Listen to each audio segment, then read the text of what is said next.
Anyhow, tonight we're going to start, and tonight and tomorrow night we're going to talk about security. Security is, let me look at this thing again, is 20% of the Network Plus test. So that makes sense. 20% of the class is 2 nights. So 2 nights, 20% of the class. So we will talk about them there. If you had downloaded my slides earlier, I added some stuff today, pictures mostly, but may be useful in order to visually see what's going on with these things. So, Cybersecurity Principles, Chapter 7, and Chapter 7 doesn't have any labs, so we're still going to have some lab time tonight so that you can work on the other chapters' labs. I don't know how much it's going to be yet because of all the stuff that I added. I think that we'll have, or we can actually carve out an hour's worth, and then we'll get there. This week we've got 7, 8, 9, 10, 11, 5 chapters, 1 a night. Friday night you get the time to do the end-of-course evaluation, the end-of-course assessment, and then we'll finish up, and then we'll probably have some lab time left after that also. But cybersecurity principles, the goals of security, and how attackers threaten the network, and we hear about this all the time. Encryption and AAA is authentication, authorization, and accounting, are used to secure digital assets. And then secure transport protocols. Secure transport protocols, think VPN when we talk about secure in that sense of the word. Let me get this marked. So we are embarking on something that I think probably is one of the more fun parts of this, because we see security issues on a daily basis. We have read about compromises, all sorts of things happening around, through, and to our networks. People stealing information, people encrypting files so that users can't get to them, and then demanding money to unencrypt them. So lots of different things going on in the security world. The module A is goals and threats.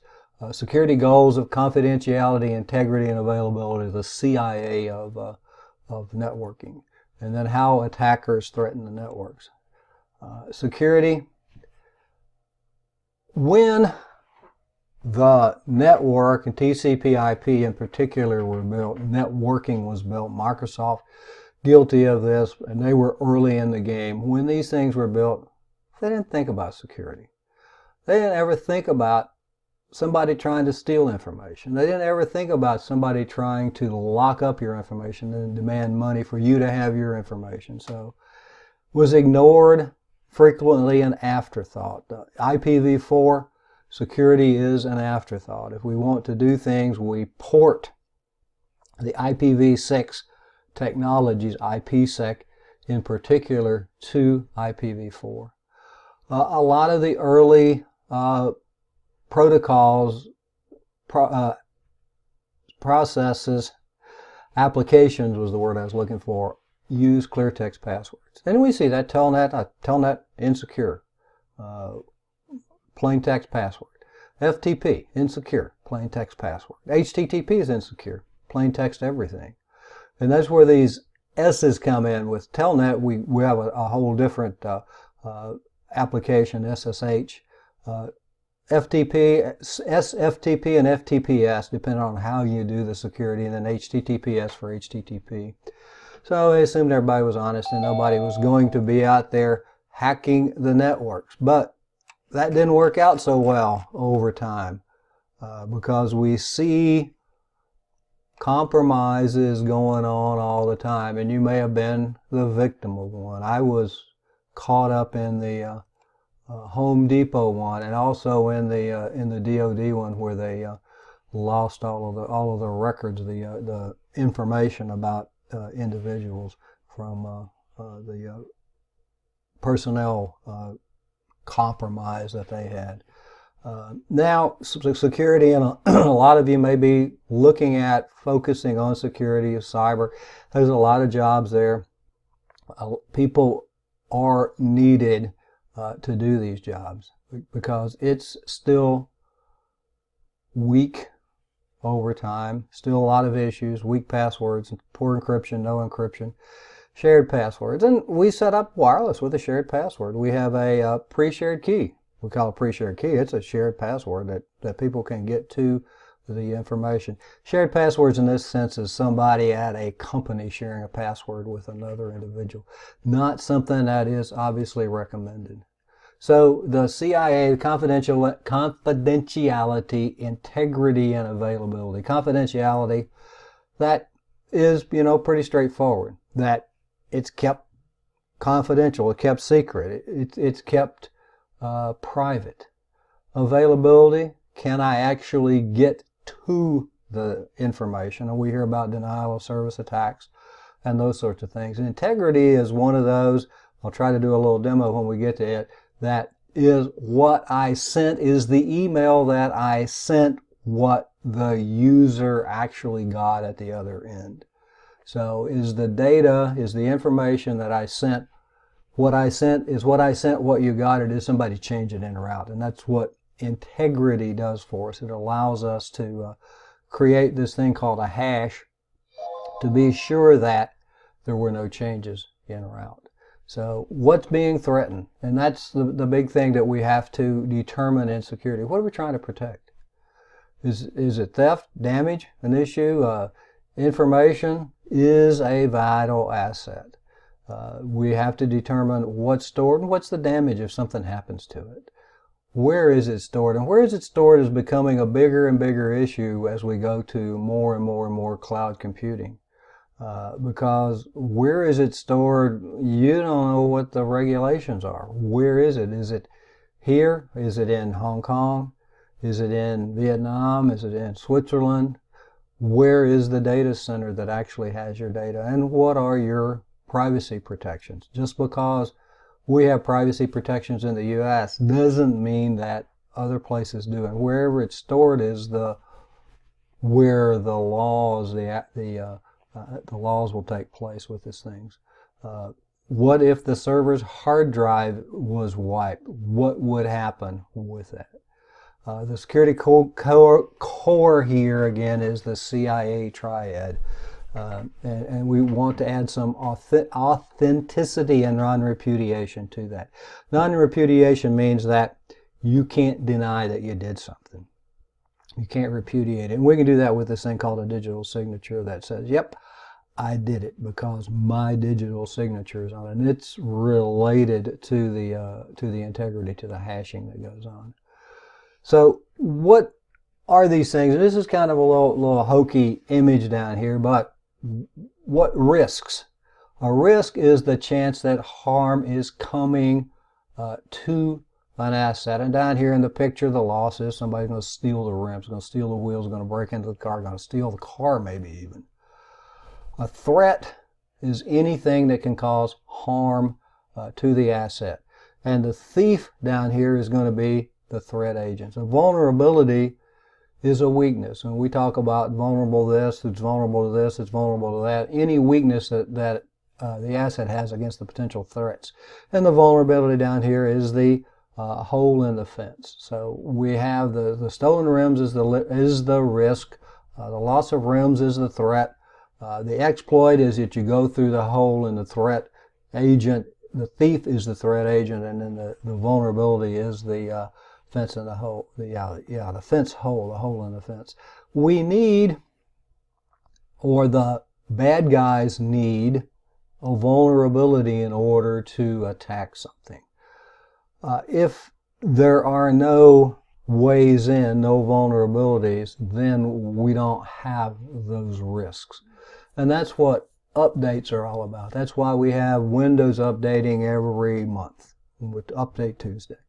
That's why Linux updates regularly, Cisco updates regularly. All of these systems that expose information are going to be updated on a regular basis. So vulnerabilities. And one of the principal things to remember at your house, at your work, when you're a network administrator, is that you need to stay up to date with all these things. A couple of things can happen with them. One, if you don't update when the update comes out, the hackers will reverse engineer what it fixed. And then they can tell through scanning whether you have updated your system or not. If you haven't, they know how to attack it because they know what the patch that you didn't install fixed. So I'm not going to patch, not necessarily a good thing. I'm going to test it out on my enterprise before I install it on 600 machines. Probably a good idea, because if it breaks the software that the company runs on, that's not going to be a good thing either. And that goes back to what we talked about, be able to back out of these things when you do it. Generally, the Microsoft patches are pretty mundane when we do those things. We're going to have different controls, different types of controls, and these are the kinds of things that, what are these definitions? We got security controls, we have preventive. These are going to be proactive controls to prevent loss. Detective, monitoring, can detect an activity, a threat. When we can detect a threat, I'm moving stuff around. Detect a threat to do these things. Corrective, follow-up, minimize the harm caused by a breach. So if we're having a corrective, then obviously something has happened that we need to correct. And then deterrent, discourage an attacker or an intrusion. And we'll look at some slides a little bit later on about what are some of these things. But in the attacker's world, we have hackers and then crackers. Well, crackers don't show up here. A hacker historically, or in the past, or even now, is a person who uses the computer skills to attack computers, uses computer skills to attack computers. In the past, a hacker was somebody that had a lot of knowledge, and they actually used that knowledge to share with others to try to make them better. Then we got into the hacking. What kind of a hacker are you? Black hat hackers violate the security for personal gain, a goal to inflict malicious damage. So these are the bad guys, the black hats. The white hats, ethical hacker. And some of you are going to probably take the ethical hacking course. A white hat hacker goes to expose security flaws, not to steal or corrupt data. The white hat hackers are the good guys. They're the ones that fix or find out what's wrong so that it can be fixed with what's going on. So we have the gray hat hackers, and the gray hat hacker is one of those that they don't really know where they belong. It's break into the system without the owner's permission, and this says, this is the definition out of the book, but not to their own advantage. The gray hats are usually, you're going to see that say sometimes they're good guys and sometimes they're bad guys. They kind of don't know which side they're really on, so we mix the white and the black and we get gray out of there. But they may break into, but they're not breaking in for their own advantage. And one of these guys may be somebody on your network that decides that they know more than everything else, and they're going to show you how smart they are, and they're going to hack the system in order to do those things. They're going to hack your neighbor just to be sure, just to see if you can do it, just to see if it's going to work. The attacker qualities, and there are a number of qualities that go on here, and one of them is intent. Some hackers are after specific resources or information. Others take whatever they can find and just want to deny service or destroy information. They just want to be a pain. Sophistication, how educated is the hackers? Some are inexperienced. Inexperienced, we usually call them script kiddies. They go on the internet and find a script that allows them to attack something. Others, state attacks from North Korea, for instance, or China, where the government institutes the attack. These are going to be much more sophisticated. Or the U.S., where we attack somebody in conjunction with, and it's pretty well, I think, kind of kind of common knowledge that we, along with the Israelis, did it to the Iranians for their centrifuges. So resources, some work as groups, some work alone. Lone attackers may have access to powerful resources, and the resources, the machines that are used in the attacks, have become more and more and more powerful. This doesn't mean that you've got to go out and have a supercomputer in order to do this, but you can get a pretty powerful desktop now that will allow you to do a lot of things and run a lot of softwares in order to find holes, to find these vulnerabilities, to try to detect what will work to leverage them. And there's a lot of softwares that will help you do that too. A lot of legitimate softwares where we do a vulnerability scanner. There are vulnerability scanners. What ports are open? And that's where, back to the TCP ports. Why are they important? Because when we start looking at, or a hacker starts looking at our network, what ports are exposed? What ports are available to that attacker? And what can they use in order to attack these things? Are there vulnerabilities for these particular areas? Have we done all of the updates when we do those things? Location, sometimes you need physical proximity, and the physical proximity is going to be the internal guys. And I think it's probably somewhere around half of the attacks are from internal users. They're there. They're on the network. They have physical access to things. And there are some things that require physical access in order to make them work efficiently anyway. Some of them can be conducted remotely, any place in the world. Some of them actually have to be or should be conducted remotely. Some of the denial of service attacks would be much better from outside than inside. The target information, some might know little about your organization, and others have critical information about the assets. These are known as black box, white box, gray box, similar to the white hat, black hat, gray hat. A black box is you don't have any knowledge of the network at all. You come in cold. When you do a penetration test, when the good guys do a penetration test, they can either be white box or black box or gray box.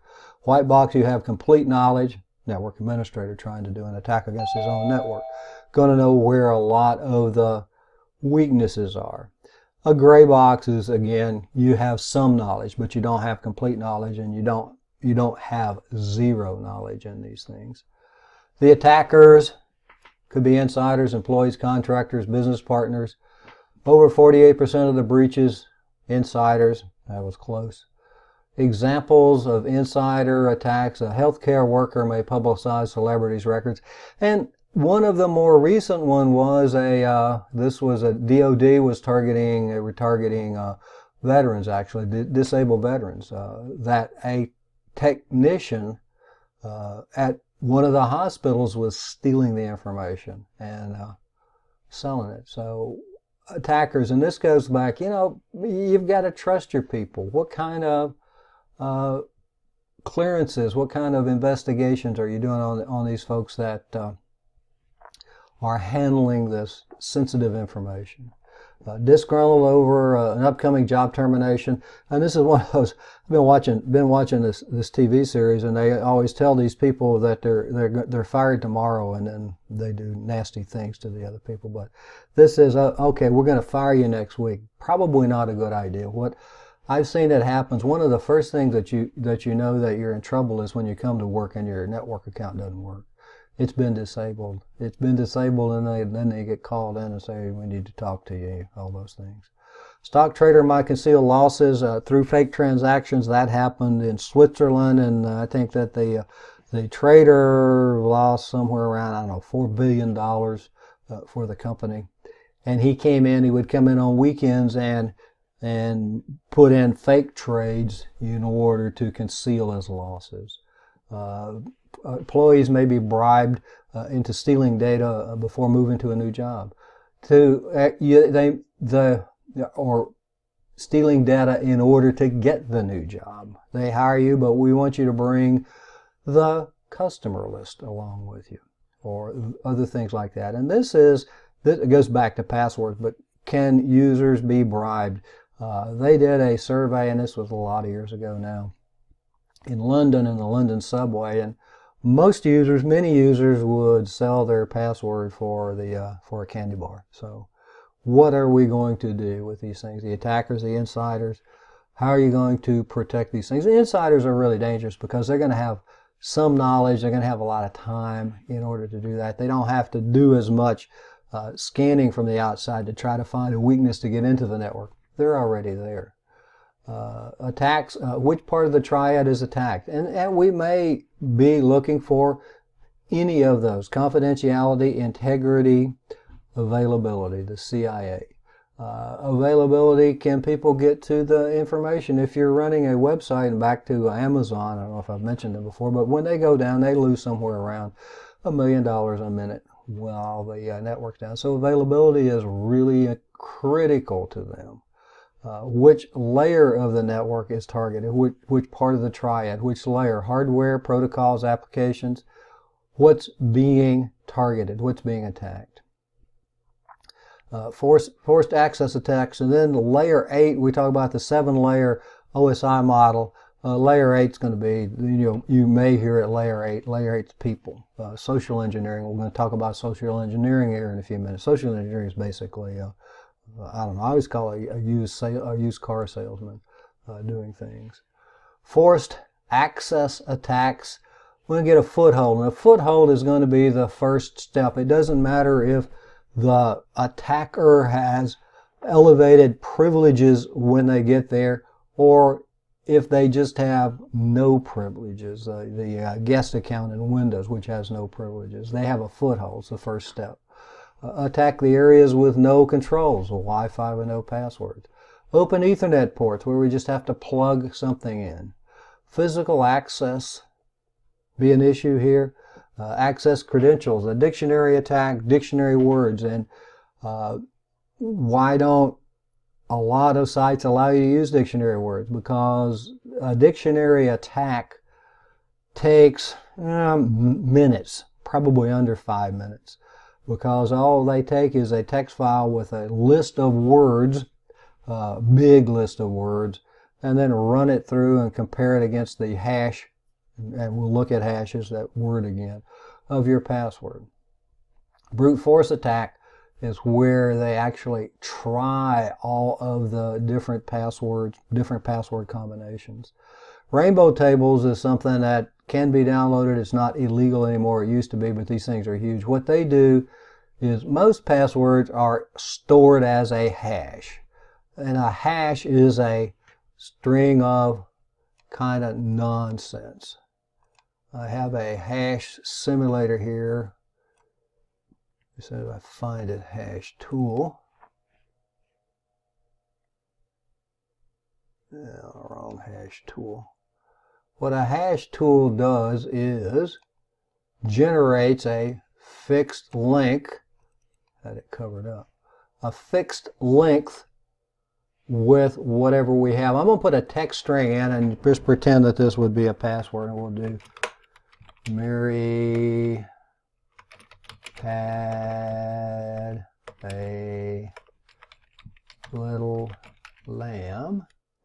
And when I do a calculate, it does, and I can't make this text any bigger on this.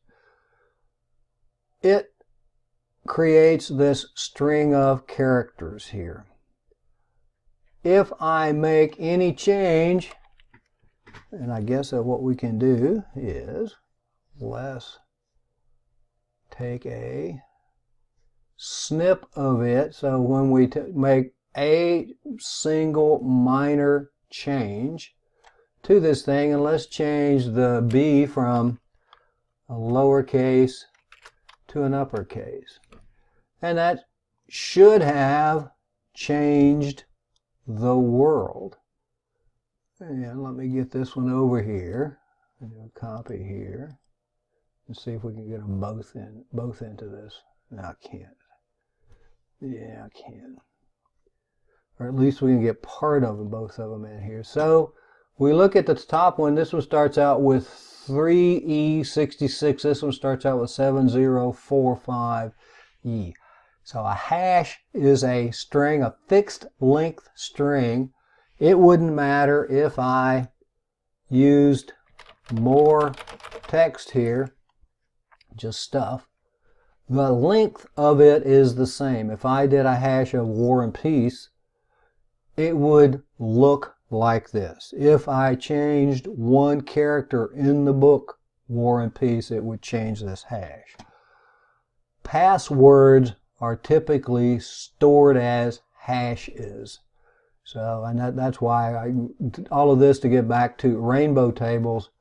Rainbow tables are pre-configured hashes that do a comparison against the password hashes until they find something that's going on. And then we have backdoors. Backdoors are things that are built into the systems to be able to get in. A lot of programmers are going to put backdoors in their software in order to be able to get there. So social engineering, some images here, and these are some things that actually came from an ethical hacking class. Some of the images here, but behaviors vulnerable to attacks.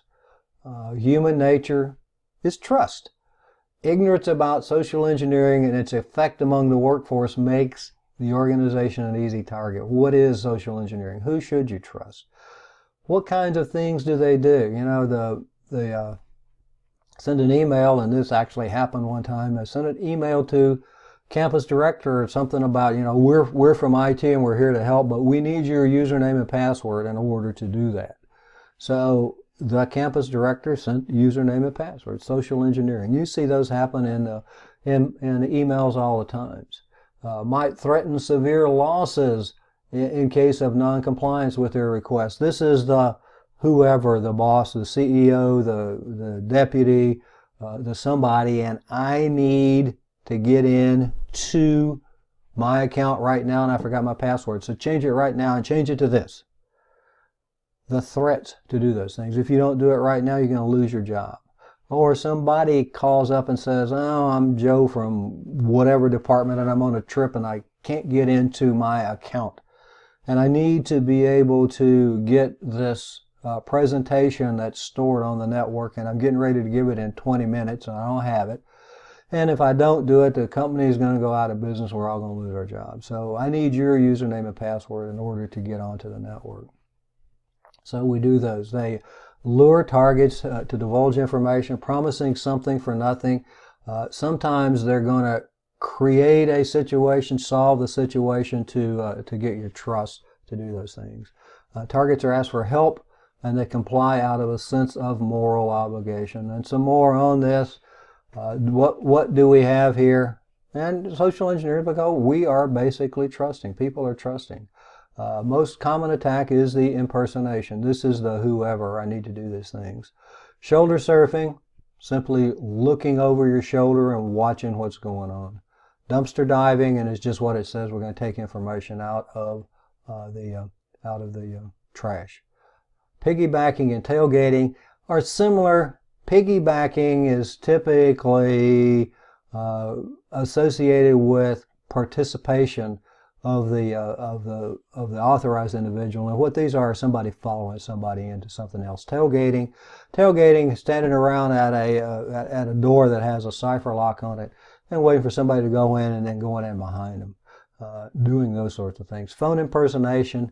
The telephone is the telephone and the email are the tools of the social engineer. They don't want you to know who they are in spite of the picture up here.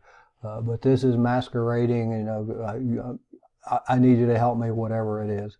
Spam and phishing, you see those things. And the one down there at the bottom, one of two things.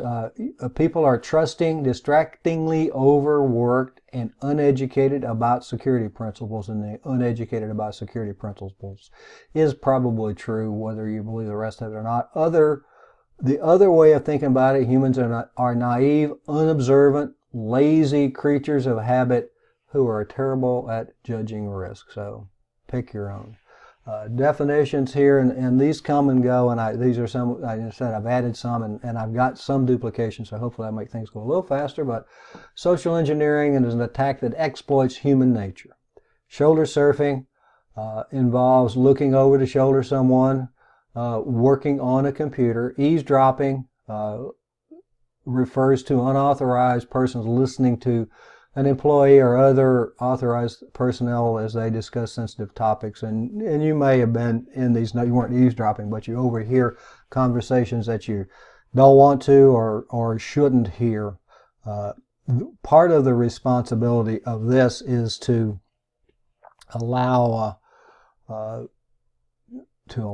to put those kinds of conversations in the proper environment. Book I was reading, the detective book, and discussion in a room, and then somebody standing outside, and he said, one of the things that I would say is don't discuss this stuff with an open window. Don't discuss this stuff with an open door. Things like that happen. Be sure that when you discuss the sensitive information, that it's in an area that's appropriate for that classification. And most of you probably have heard of or used or been in environments where you had different classifications, different things they could be doing.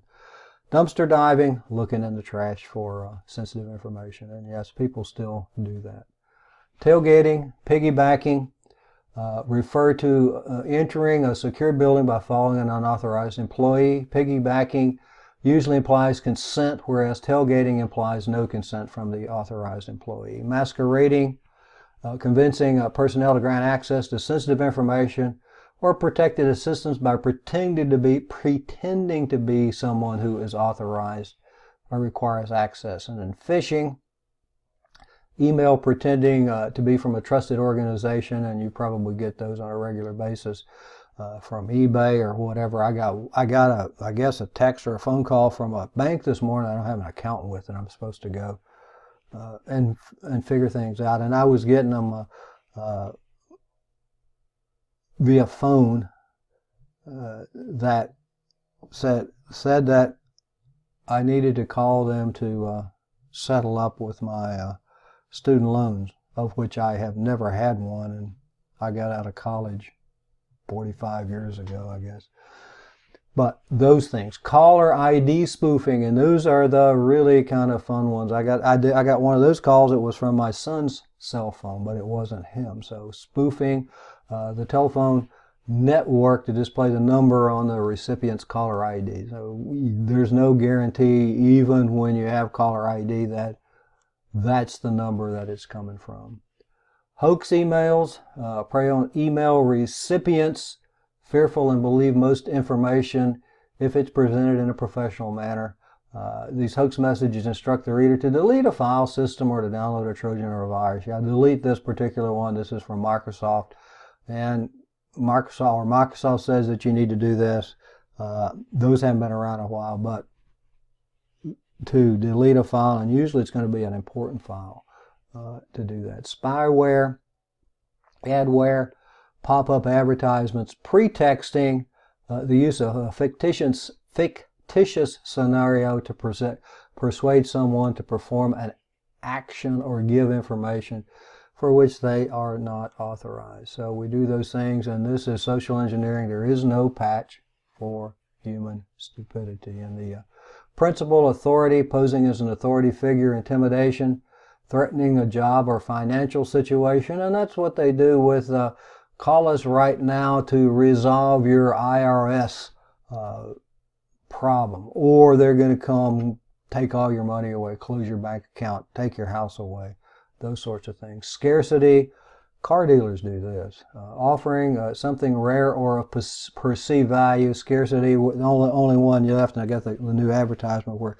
everybody just got the last hotel room for a price, a great price, or at least one that appeared to be a great price. Familiarity, impersonating a friend or a family member. Urgency, swift action to gain a reward or avoid trouble. Buy this car right now or it's not going to last long. It won't be here tomorrow, sort of thing. Trust, trusting people. Don't expect someone to be dishonest. Then we'll go through some other things here. Passive social networking. We have passive and active social networking. Malicious insiders, the shoulder surfing, eavesdropping, dumpster diving, and piggybacking are all examples of passive social engineering. Active, persuasive social engineering, the help me scenario, authority figure approach, the bosses masquerading as the boss. Authority figure can be somebody other than the bosses to do that. And then the threats, you're going to lose your job, or we're all going to lose our job, the company's going to go bankrupt. Different things to get you to provide information that you shouldn't to somebody that you don't know who you're giving it to. Malware, malicious software is what we're talking about here. Viruses, we all know about viruses. And a virus needs something to be attached to. And that's going to be test questions, the difference between a virus and a worm. Malware attached to an infected file, usually an executable program, possibly a script, the things that we need to be careful of when we get email attachments in particular. Or maybe go to certain websites to download things that are supposed to be safe, not supposed to be safe, sort of thing. So a virus has to attach itself to something. A worm spreads without any interaction, and up there is supposed to show the worm going through the network. It goes from one location to another. Trojan horse. You've heard about a Trojan. It appears to be harmless, but it is actually a useful program. And there are things you can do that. And I think that on the Net Plus LDC that there is a link to on a Trojan.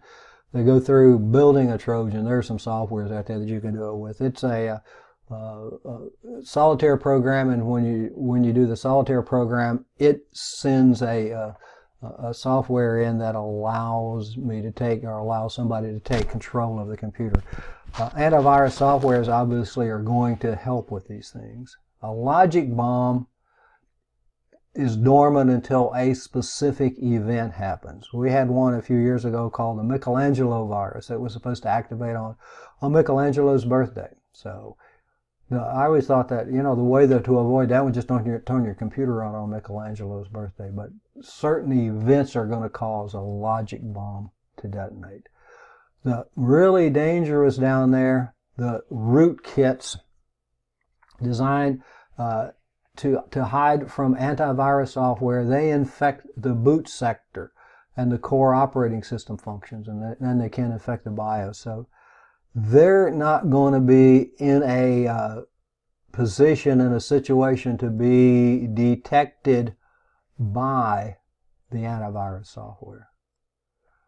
They're installed in the boot sector, loaded into memory, invisible to malware scanners. There are rootkit scanners that are available. Install an anti-rootkit software and upgrade to the UEFI, the new BIOSes, in order to prevent these things. So the payloads, the backdoors, hidden way into the system. A botnet, a computer becomes a zombie. A botnet is going to be a whole bunch of computers that are going to be used by a black hat, an outside force, in order to conduct a large-scale attack. Ransomware, lots of that been in the news, it's still going on. The files actually get encrypted, and once you pay to recover them, they send you the key. We'll talk about encryption and public key, private key. You encrypt with one and decrypt with the other one. What they do is, I guess they probably encrypt it with the public key, and then when you pay up, they send you the private key and you can decrypt your files. Spyware, going to gather information about us. A rogue server is one that somebody else puts into the system. I think we talked about a rogue DHCP server. Rogue DHCP server going to effectively conduct a denial of attack service when it starts giving out IP addresses that can't be used on your network. And then ad-aware we're going to use with advertisements. With ad, they're more of an annoyance than anything else. The network attacks, we have probes, spoofing techniques. We'll talk about spoofing techniques, redirection techniques, cryptographic, denial of service, eavesdropping attacks, and then man-in-the-middle attacks. And up there, the hacking phases: reconnaissance, scanning, gaining access, a foothold, maintaining access, and then clearing the tracks. Clearing the tracks is when you delete all the logs. Maintaining access is when you would install a backdoor after you gained access so that you can re-access the system when we have those things. So probing, vulnerabilities are not obvious. We try connection and scanning, and Nmap, TCP Nmap will do a port scan in order to find what ports are open to the system. And it says footprinting here refers to uncovering, collecting as much information as possible about the target network. Collect basic information about the target and its network, determine the operating system, and we can do that. Used platforms running, a web server versions, what's going on, and that's all part of the ports and those sorts of things. And when we looked at one of those Wiresharks, it actually had the information about what web browser we were using, what operating system we were using. Find the vulnerabilities and exploits for launching attacks. And it's performed by techniques such as whois, DNS, network, and organizational queries. What are we going to do in order to find this information? Whois, and if you're curious, whois gives, unless you have paid to keep your information private, gives information about who owns which IP addresses, who owns which domains, what's their phone number, what's their email address, so that you have information about individuals to be able to attack. And DNS is absolutely necessary in order to be able to get from one place to the other. But if we can compromise DNS, we can force somebody to go to places that we want them to go so that we can get their information to do those things. And over here, footprinting and reconnaissance at the top, and then perform before the attack. So we're going to look for different information. And the different kinds of spoofing, we're going to have IP spoofing, MAC spoofing, email spoofing, caller ID spoofing, where we talked about rogue service, wireless access points. Yeah, they're going to use MAC filtering. Routers and firewalls frequently use IP addresses to filter what goes on. But IP spoofing, if you spoof an IP address, keep in mind you can't actually get the information back, because when the router sends the information back to that IP address, it's going to go to the correct IP address, the one that's spoofed. What it can be used for is a denial of service attack. MAC spoofing, on the other hand, is kind of dangerous, because if I'm on a network and I tell the world through these ARP announcements that we talked about that I'm the default gateway, then everybody puts in their ARP cache that I'm the default gateway. And all of the information goes through me that I can watch. I can look for passwords. I can look for credit card numbers. I can look for social security numbers. All of those things. Encryption is going to break, or at least severely damage, the man-in-the-middle attack. Email spoofing.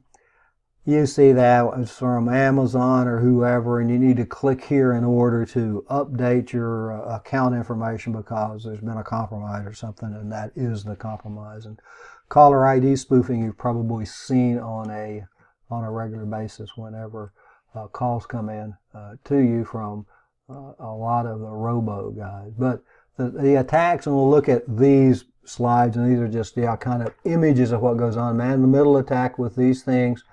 Man-in-the-middle TCP session hijacking, where we have a session going on and somebody else takes control of that session. They get access, our access to the servers. These things, are they simple, easy to do? No. But are they possible to do? Yes. HTTP session hijacking, same sort of thing. We have an HTTP session, and the attacker is able to take over that particular session. A replay attack in particular would be used for authentication, where an attacker records a conversation, records the hash, and then later on they replay that hash to authenticate to the same place that we were. A lot of softwares now have a replay attack rejection, I guess, process.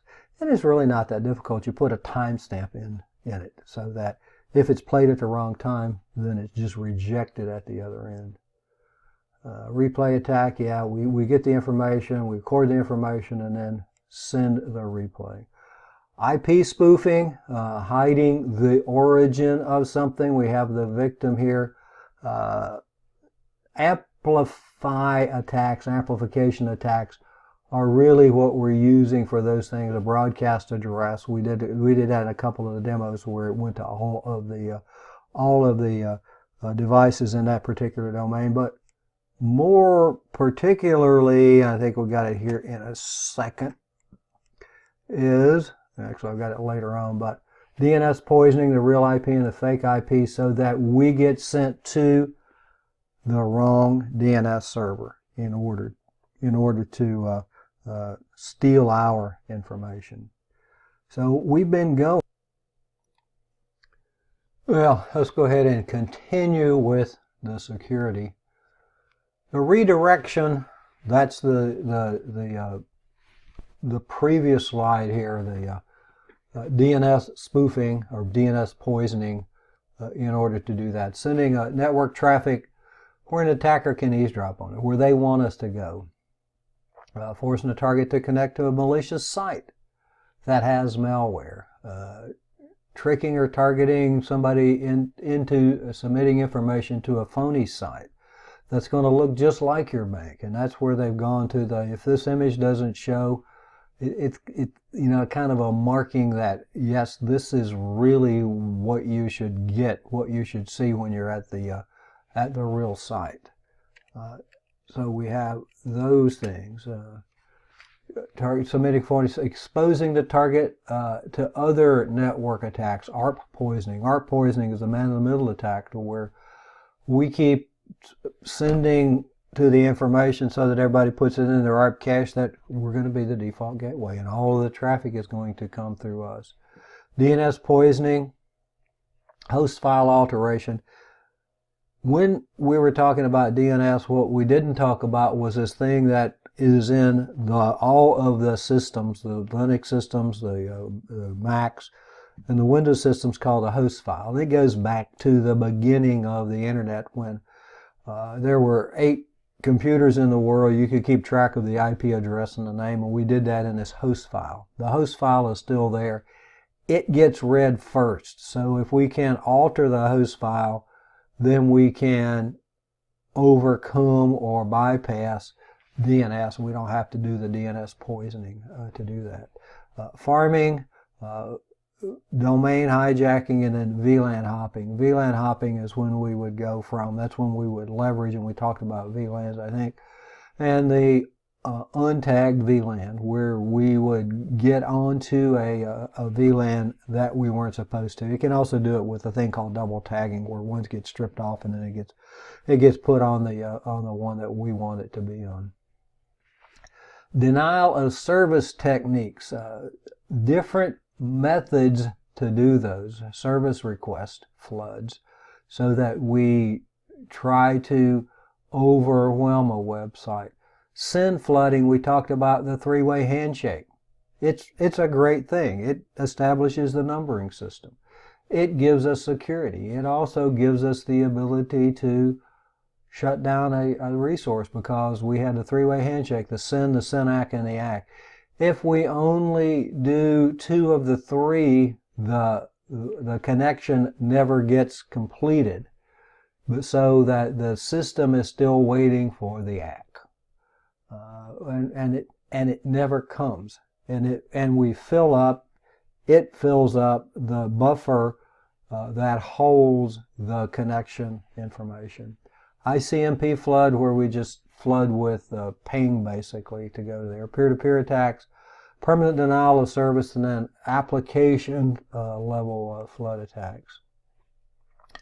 A distributed denial of service is we have the handler here. The attacker sets a handler system. We have handler systems here. The handler systems have their compromised PCs, their zombies, waiting to attack the target. And when the handler goes to the handler systems then send their commands, obviously, to their zombie machines, to the compromised machines, and they attack the targeted system. The zombies are instructed to attack the target server, whatever we're trying to do. Different kinds of attacks here. Smurf attack, and the Smurf attack, you see here, it says the victim is to 9.9.9 from 1.3.3.3. We can ping, there's a 1.1.1.255 from 9.9.9.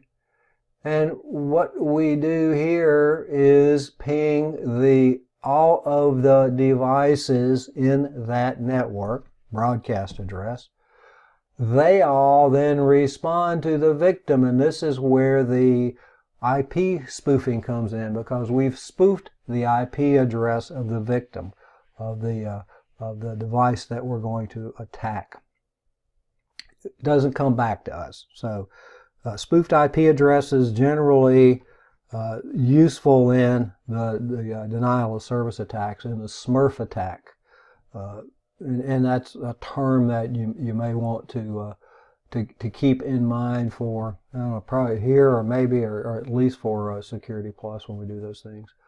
Same thing down here on the other one. We're going to have the target, the attacker goes to the individual host using a spoofed IP address. The answers all go back to the spoofed address itself.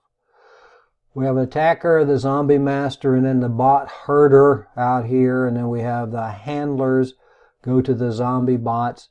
The zombie bots then attack the victim system. And the zombie master here, bot herder, is the station that's going to handle what's going on with the systems here. And the Smurf attack, kind of in motion. The Smurf attack, ping the broadcast address, all of the stations, and then they respond to the victim to overwhelm with traffic. This is not as easy as it used to be, because our bandwidth have become greater and greater and greater. So overwhelming a system or a network with traffic, it can be done, but it takes a lot of devices in order to do that now. And in ICMP, we can specify how big the packet is, so we can send large packets to it, and we can slow things down. But as the systems get faster and faster and the network bandwidth gets greater and greater, this is something that's not as easy as it used to be when we do these things. Other attacks here. Oversized packets, buffer overflows, the ping of death. The ping of death is something that I think has been fixed. And what the ping of death was that you sent a ping packet with an MTU that was much too large for the other end to handle, and it would shut down the devices. Malformed packets, and then misuse of the protocol, the SYN flood. What the SYN flood does is back to we send the SYN, we get the SYN ACK, and then we're supposed to have the ACK. In the SYN flood, we send a SYN. It's going to send back the SYN ACK. We're not going to acknowledge it. We're not going to complete the connection. And when we don't complete the connection, the buffer fills up. Once the buffer fills up, it can't take any more synchronization packets. So the other users are denied access. It's a denial of access attack. So a number of denial of access attacks in these things. A permanent one, known as flashing, the attacks that cause irreversible damage to system hardware. Unlike the other ones, it sabotages the system hardware to replace or reinstall. Bricking the system is the term. that's used for that. Bricking, so because after this happens, the only thing that the device is good for is a brick or a doorstop for these things. Other threats, eavesdropping. And eavesdropping can be the user standing listening at the door or at the window or whatever. It also can be a sniffing threat. And we have some things here, placing a packet sniffer in a network in promiscuous mode. An attacker can capture, analyze all of the network traffic. We've talked about the MAC address, and we've talked about the fact that a device only accepts traffic to its MAC address if it's in standard mode. If it's in promiscuous mode, it's going to accept everything. The other thing that you should think about here is switches and what a switch does for us. Even if it's in promiscuous mode, it'll only see the traffic on that port. It's not going to see the other ports because the port switches the ports together. Play on words there. What we would have to do in order for this to really be effective is to either put a hub in the network, and a hub is going to see all the traffic, and a hub's got to be placed in the network in a location where it will see all the traffic so that we can sniff all the traffic. Or we need to use a port mirror. A port mirror is where we mirror all the traffic from one port to another, and we can do that. And that's typically the way that you're going to do the sniffing or the protocol analyzers for these things. Can only capture packet information within a given subnet, even with a hub. If we don't have a port mirror or a hub, it can only capture traffic on its port. If we do that, it can only capture it within its subnet. Can't go to the other side of the router. So it's going to be on that particular collision domain is what we're talking about with these things. Any laptop can plug into the network and gain access to the network. It says many enterprise switch ports are open so that we can do that. Again, we're going to see the traffic on that port. And some of the traffic here, email traffic, web, chat sessions, FTP passwords. FTP is a clear text protocol. Router configurations, maybe DNS traffic. Syslog traffic, we haven't talked about syslog yet. It's when we store the logging information someplace else. And telnet passwords, different information that might be available to the sniffer. And we've looked at some Wireshark. You've seen some of the stuff that I've done. One of the things that happens when we talk about promiscuous mode, in the wireless world, a Windows system cannot be put into promiscuous mode with a wireless NIC. If you're going to do wireless sniffing like this, and you can do wireless sniffing like this, you need to use a Linux system in order to do that. You can put them in promiscuous mode and wireless. Man-in-the-middle attack, and again, I got some of these I think out of order, but the victim, the server, the attacker is in the middle, is going to receive the information, and we looked at some of the things it could get. Maybe private information, maybe session information, to where a replay, so record passwords and then replay it later on. Different systems, different methods in order to be able to get our information. Wireless attacks, and these are some terms. War driving. War driving is simply when you're driving and looking for open access points. Actually, cracking the passwords. Rogue access point, where we put our access point in and but configure it so that users will connect to it so that we can collect information from it. The evil twin is where we will install a rogue access point, the same name, same SSID as something else, maybe airport. Keeping in mind that wireless systems are going to connect to the system with the strongest signal to do those things. Deauthentication, blue jacking, blue snarfing, blue bugging. We're going to look at those things here a little bit individually. The key definitions: packet sniffing, eavesdropping, the interception, decoding of wireless transmissions, are easily intercepted, encrypt all the data transmitted through your AP to mitigate threats from packet sniffing. They are easy to intercept as long as we have the correct operating system. And again, Windows systems can't be put into promiscuous mode. Linux systems can when we do those things. And there are softwares to do that. There are softwares to crack the passwords on wireless access points. WEP cracked in probably 5 minutes. WPA, not uncrackable, but it is very difficult to do that. Interference, a signal that corrupts or destroys the wireless signal. If we want to shut down a wireless, we know that interference, we know it's a 2.4 gigahertz. We know that there are lots of things that interfere with it. Signals in there, just a noise signal at that frequency is going to jam the signal or interfere with the signal. Jamming is at the bottom as an interference created intentionally by an attacker to make the wireless network impossible to use. Interference can be inadvertent.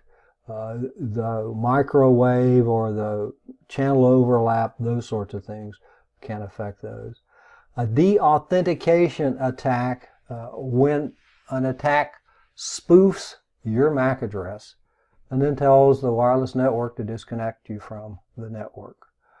Use this to attack, deauthentication attack to stage the evil twin or the man-in-the-middle attacks. The evil twin,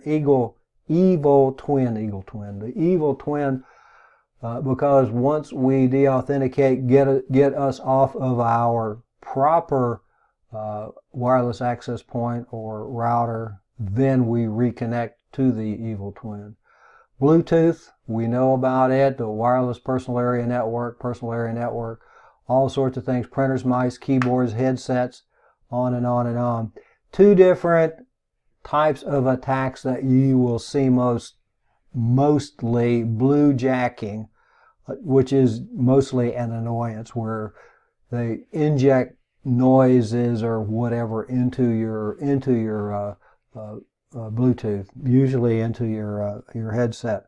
There used to be a video on YouTube where a guy who was an instructor was doing this, and he did the blue jacking and captured somebody's at a cash register or making an order at a Starbucks or something headset, and I'm sure that it was somebody that was with him. Otherwise, it's going to be illegal. And then he started talking to the guy. So blue jacking is kind of annoying. Blue snarfing is where information actually gets stolen through the Bluetooth process. The moral of the story here is good passwords, good PIN numbers.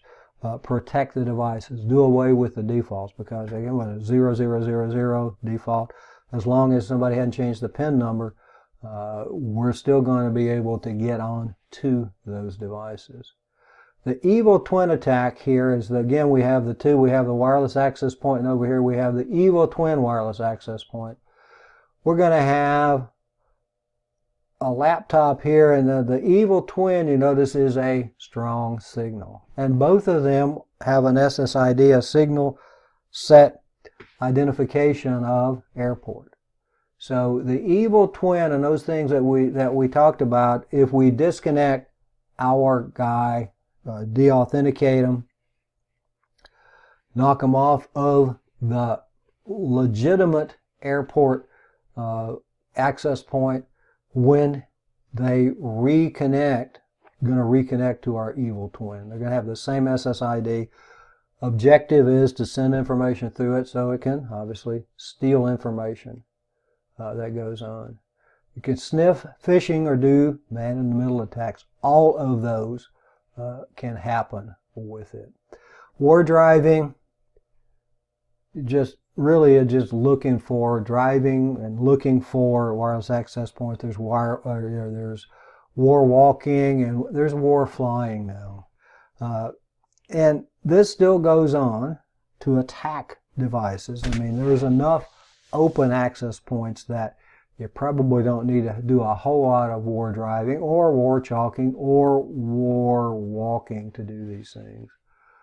So these are some of the symbols that have shown up. An open network, the SSID, and then the little symbol, and the closed network, the SSID, and the circle to represent that there is an access point at that location that has those capabilities with it. And packet sniffing, we're looking for usernames, passwords, promiscuous mode to allow us to see all of the MAC addresses.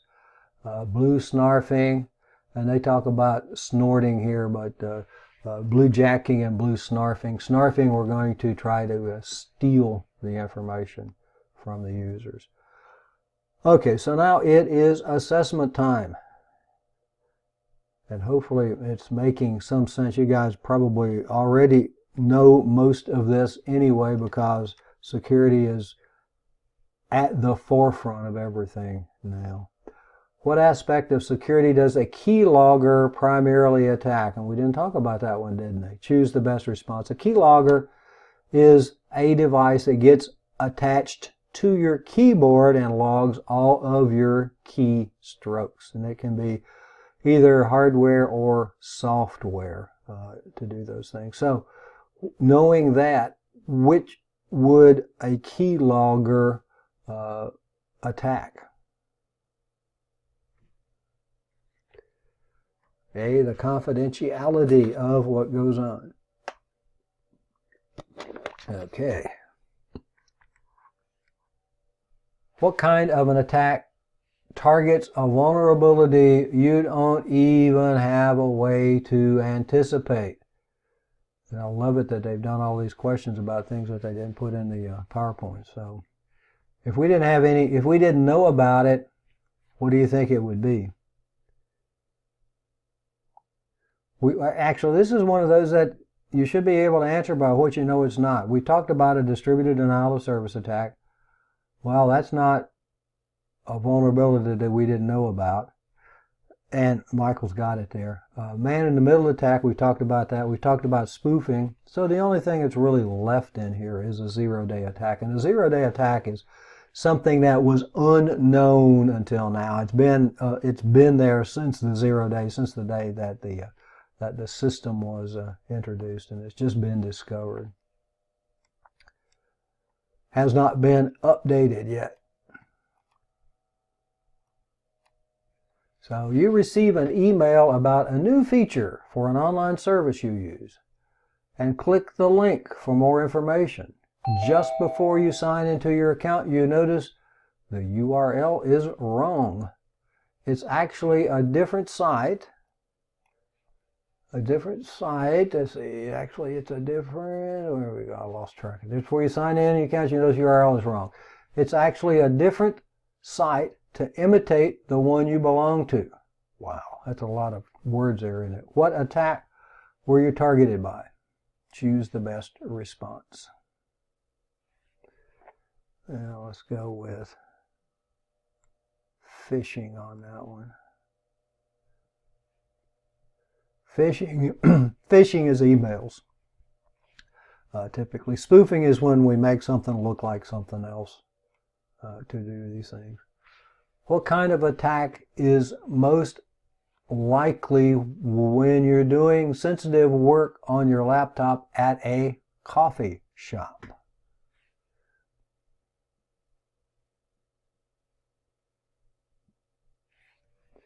Yeah, we'll go with shoulder surfing on that one.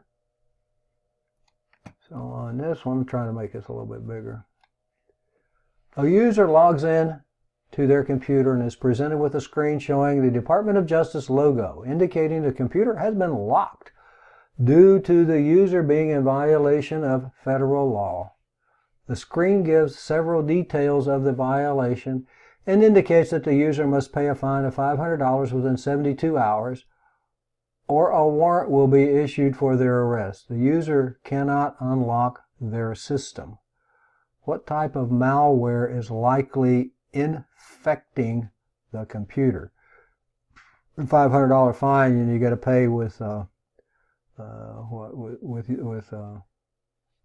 gift cards sort of arrangement. And here we'll go with ransomware. And they don't do those things. Evil twins are mostly used as part of what kind of attack?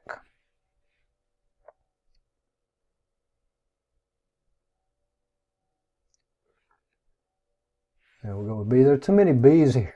It is B, man-in-the-middle attack. I think the last three. We'll just look at that one since I already opened it up. What tools let an individual attacker mount a denial of service attack on a powerful network? Choose all that apply. All of those. The botnets, the malformed packets, and the reflection. Allow those things to happen. So the next area, digital security, we're going to talk about encryption, authentication, digital credentials. The way that we're going to be able to, one of the things that we're going to be able to do to protect our network. Encryption, and I put this in here so that you can see here the readme.txt notepad and readme.txt notepad. This is what an encrypted document would look like, the one on the right. And the one on the left is going to be the plain text. The one on the right is going to be the ciphertext. How do we do this? We send it through an algorithm using an encryption key. And through that we get a ciphertext, use it sent to the other end, and we're going to use the same algorithm and a keying material of some sort in order to decrypt it and turn the ciphertext back into plain text. We're going to have two types of keys that we use here. They're going to be called symmetric and asymmetric. Symmetric, the same at both ends. So where the key that we use, pre-shared key on your wireless network, would be a symmetric key. Problem with symmetric keys is keeping the symmetric key secret. The other method that we're going to have is going to be called public key private key, PKI, public key infrastructure, in order to do that. The public key is just that anybody can have the public key. The private key is just that, it's private. It should be kept private by you. I guess fly in the ointment of this is that the symmetric key, the same at both sides, the one that's hard to keep a secret, is about 1,000 times faster than the asymmetric, the public key, private key. So we need to have a method, and I want to do this and then we'll go through the slides, a method in order to help us out here. And this is one I always like to ask. You ever wonder why an HTTPS is secure? What makes it secure? I know, the certificates, right? HTTPS, because it's got the S on it, says it is secure. But what makes it secure? It uses both the symmetric and the asymmetric systems here. So in the public key, PKI, public key infrastructure, we had the public key and we had the private key. Public key, anybody can have. Private key, only we can have. Anything that's encrypted with the public key can only be decrypted with the private key. Anything that's encrypted with the private key can be decrypted by anything with the public key, which doesn't make any sense for encryption. It does for signatures. If we sign an email, we would sign it with our private key so that anybody that got it know that it came from us. And that's where our ability to not deny comes in with these things. So the public key would go to an HTTPS. We got us here, and we go to an HTTPS web. We send a send packet over here basically that says, hey, I want to have a secure conversation. The web server has a public key and a private key. It sends us the public key. So it sends us the public key. We now have the public key for the web server. Our system creates a symmetric key. And we encrypt the symmetric key with the public key of the web server and send it back.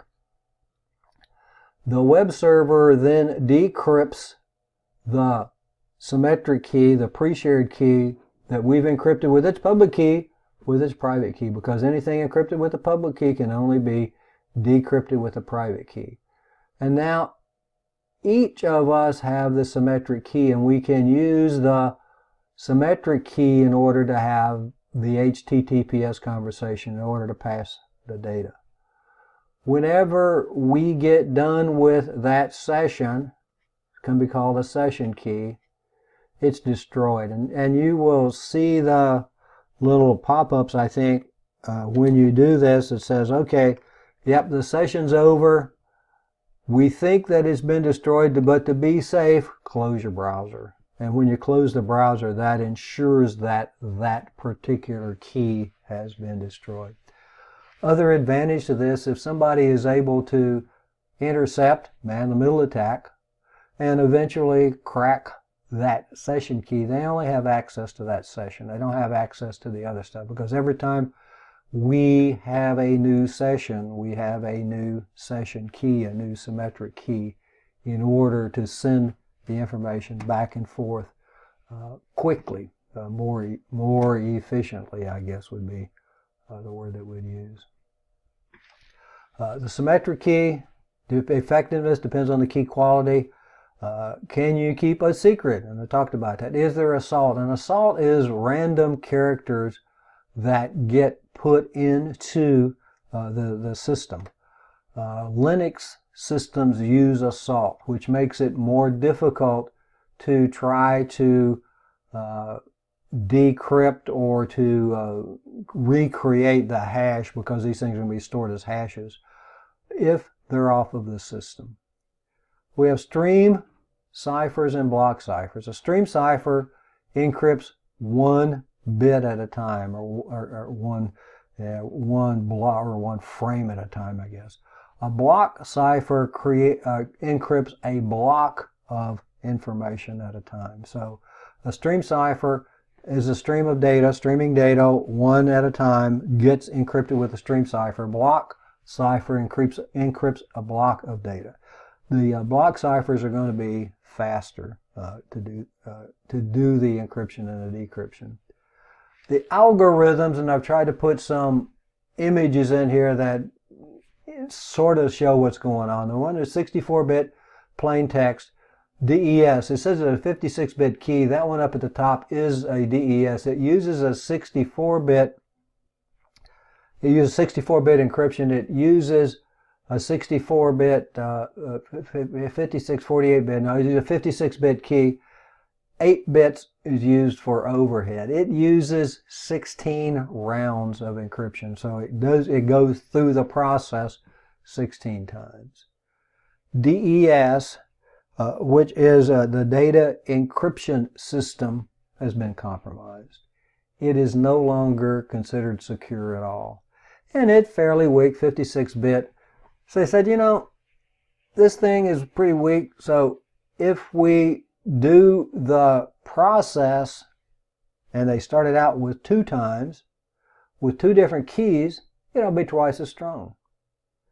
But what they found out was, with 2 keys, it wasn't twice as strong. It actually didn't have any more strength than the single encryption. But if they did it 3 times, it became very secure. So we used 3 DES in order to do that. And the one on the right, it uses the DES encryption, the 16 rounds, 3 times with 3 separate keys in order to do that. It's one that's going away. Blowfish was the first strong in the public domain. It was in competition with AES, the Advanced Encryption System, which has been adopted by NIS, the National NIS, in 2001, and it's now considered a gold standard. It uses, over there on the right, AES, uses either 128-bit, 192, NIS, National Institute of Standards. I knew it'd come to me in a minute. 128-bit, 192-bit, or the 256-bit encryption key. The secret key, the plain text, are going to go through a cipher, and when it goes through that cipher, it's going to create the ciphertext to the other end, works in reverse to do that. AES is the new standard. Blowfish was in the competition, but AES won the competition. The stream cipher, we've got RC4 stuck in here just so that in case, is a stream cipher, 1987. It's a very old cipher. It was the basis for WEP, the wired equivalency protocol, which is weak, and the protocol itself not necessarily weak. The way it was implemented was weak because they limited what could be used, how much of the protocol could be used in the wireless. I put this in. We have this here, round 1, round 2, round 3 on down the line for AES, just cause, because we can put it in. We go down through 10 rounds of this, and it goes through the same thing. They add around the substitutive bytes that shifts the rows, mixes the columns, adds the key, does that. It does that for 10 rounds. It is much more secure than the other ones that we have had to do these things. So AES, the Advanced Encryption Standard, is the one that is in use or is approved today. The thing that you've got to consider when we say, oh, I want to use this one or I want to use that one, is we got to use whichever one that our systems support. So when I go to the Cisco stuff, say, oh yeah, I'd like to use AES, but then I go to an older router and AES is not supported on that router. So I have to use DES or triple DES in order to do encryption with it, because that's the protocols that are supported on it. So we've talked about these things, the asymmetric encryption, the public key, private key, lots of processing power. You need lots of processing power in order to use these things. And anytime that you do encryption, anytime that we encrypt something, we're going to slow things down, because that's something else that has to take place with the processing. So it's going to take processing power to do that. The public key, private key is going to be slower because we have to do lots of exchanging with it. It has to do a lot of calculation that goes on with these things. In it, we encrypt with one and decrypt with the other. And when you think about it, it does not make any sense to encrypt something with the private key. Because if you encrypt it with a private key, anybody with the public key can decrypt it. And who can have the public key? Anybody. That's why it's public. When we do signing, digital signing, if we signed an email with a digital certificate, we would sign it with our public key. Why? So that anybody can decrypt it and know that it came from us and it didn't come from somebody else. Longer keys are required for the same security as the symmetric keys. So the symmetric keys are going to be more efficient. We can have shorter keys, and that's one of the things that affects the processing power that's available. Key sharing and signatures, we talked about those in the key sharing. Anybody can have the public, the private. If the private key gets compromised, then the whole thing has been compromised. We looked at the hash a little bit earlier, used for, and we'll look at it again because I don't know if everybody was here. When we do it, we put something in here, any kind of we'll just put a bunch of random characters in. And then we can calculate the hash, which is going to be a fixed length string that represents whatever we typed here. Typically going to be a password. If we make any changes to it, then the hash is going to change. Any small change results in a large change in the hash. So hash is used for integrity, so that if I send a message and I hash the text and then I attach the hash encrypted along with the message, it gets to the other end, can do the same thing, hash it, and be sure that the message isn't changed. And the one that you usually see is somebody sends a message that says you are hired, and then somebody else intercepts the message and says you are fired or something like that. You're promoted or you're fired or you're whatever else to do these things. The digital signature is the hash combined with the public key. The public key says it's from us. Anybody can have the public key when we do those things. So we use those things in order to do that. The types of hashes, MD5, Message Digest 5, SHA-1 and SHA-2, and the SHA-1 and the SHA-2, and then have 250, and we're actually up to SHA-256 now, and you can see it's much longer than the SHA-1. SHA is secure hashing algorithm, and then the MD5 is even shorter than that. MD4, not used when we do these. In SHA-512, you see it gets really long when we do that. But the longer, the more processing it's going to take in order to do those things. AAA, authentication, authorization, and accounting. The things that we use in order to get access to resources are the three-step process. Logging onto your system. What do you do? How do you do it? You log in to get, if you're at one of the LeaderQuest sites, you log in to get there, you get access to certain resources. That's the authorization.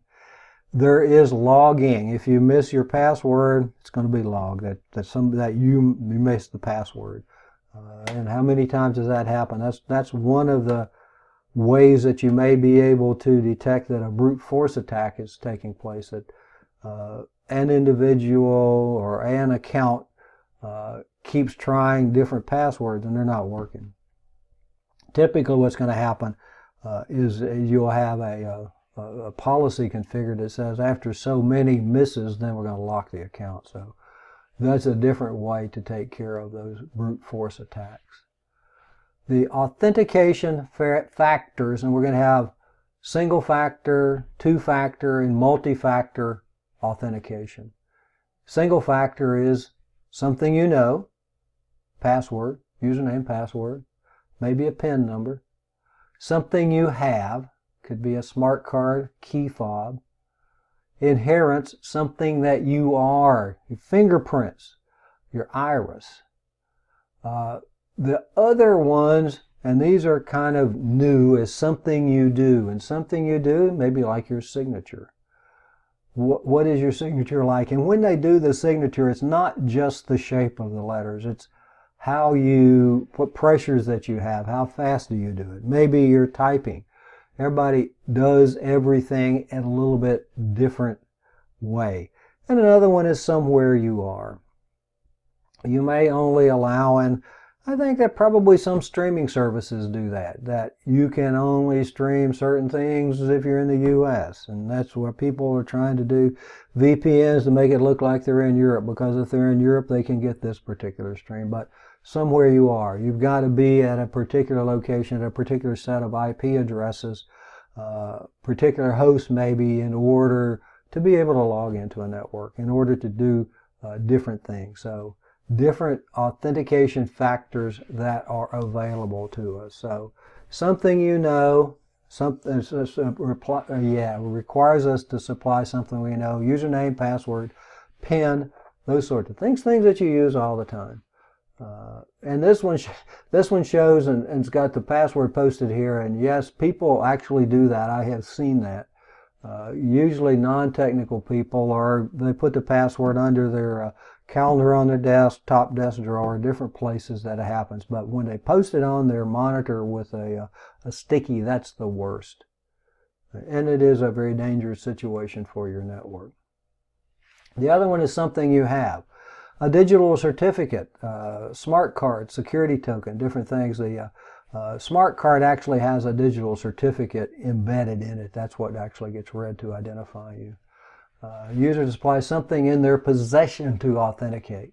Also called a token-based authentication, and the examples there are the digital certificate, the smart card, or the security token. Something that you are.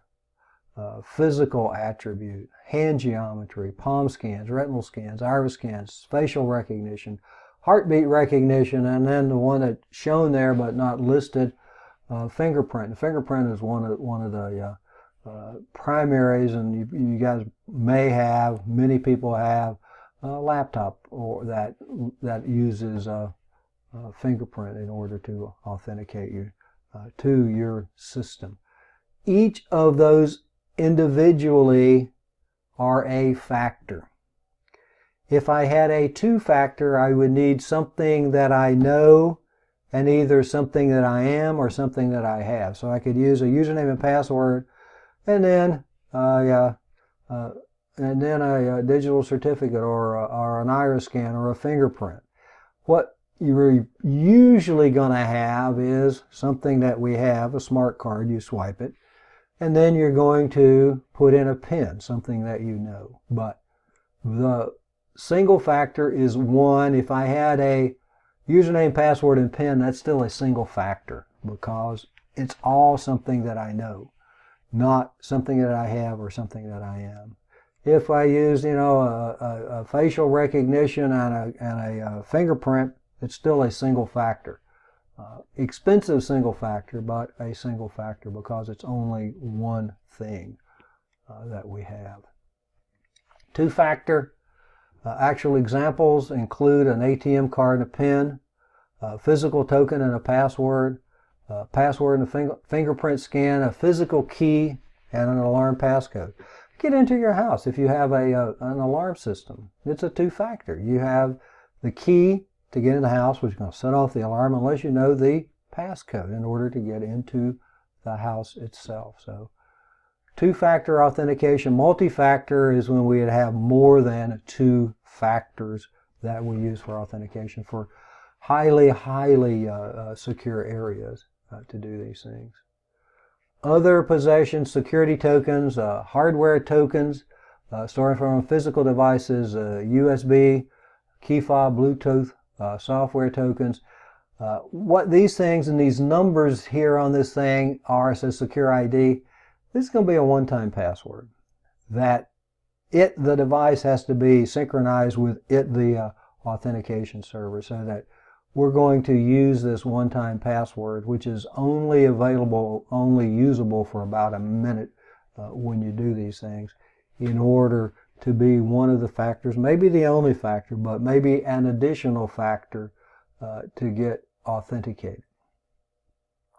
The biometric factors that we have, fingerprint scanner, and it may be a palm, it may measure the palm, the retinal scanner, blood vessel pattern in the eyes, and if you have a bad cold or something like that, they are supposed to, hungover is always the, what if you're hungover with all those bloodshot eyes, supposed to not really affect it all that much.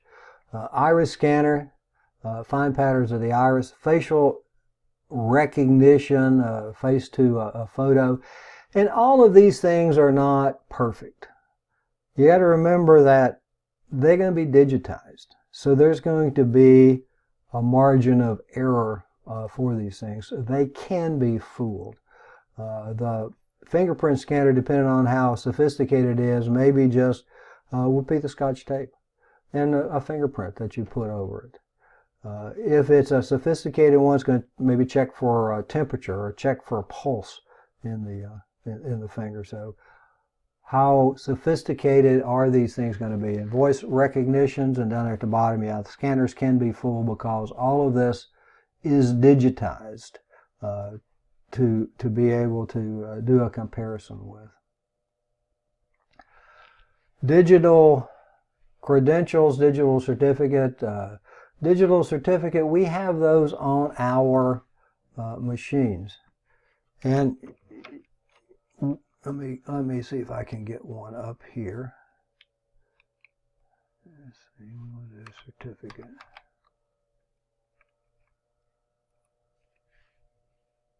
Maybe. Trying to open. I have a certificate manager on my system. I have a whole bunch of them. Personal certificates, I don't have any, but we can look and see what is in these things. If I go into the properties itself, the first thing here, it tells us what the certificate's for. Cross certificate, OS, this one is a little different. I wish I had thought I had some personal certificates, but I don't. These are the trusted authority, the enterprise, publishers. These are not actually for me, and I'll see if I can find one of those so that we can look at it after the break here in a minute. Now this one maybe will work. Token signing. Let's see what it has.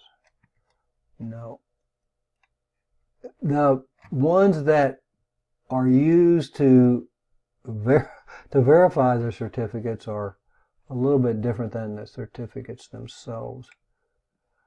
So, one-time passwords, a hardware token, software token, magnetic stripe cards, smart cards, different things, different digital credentials that we can have when we do these things. I guess the digital certificates, we can come back here with the root authority. The root authority, when we do these public key infrastructure, how do we know which certificates to trust? Well, that's what these certification authorities are all about. And the certification authorities, the certificates here, these are all of the people that sign our individual certificates to say that, yep, we're who we are and you should trust this particular certificate. So we start with certificate authorities at the top, and then we have intermediates, and the intermediates here are usually the ones that are actually going to do the signing. And you look at, you'll have like Symantec does a lot of them, VeriSign, each of these things, Komodo, all of these guys do certificates for us in order to be able to verify that we are who we say we are in the digital world. So these use a trusted third party, kind of like your driver's license. As you get a driver's license, it's a certificate, and the state signs it to say, hey, I'm the third party, I've given you a test and you know how to drive and not be dangerous and run into people. And then you go to another state and they recognize that certificate because it was provided by your state.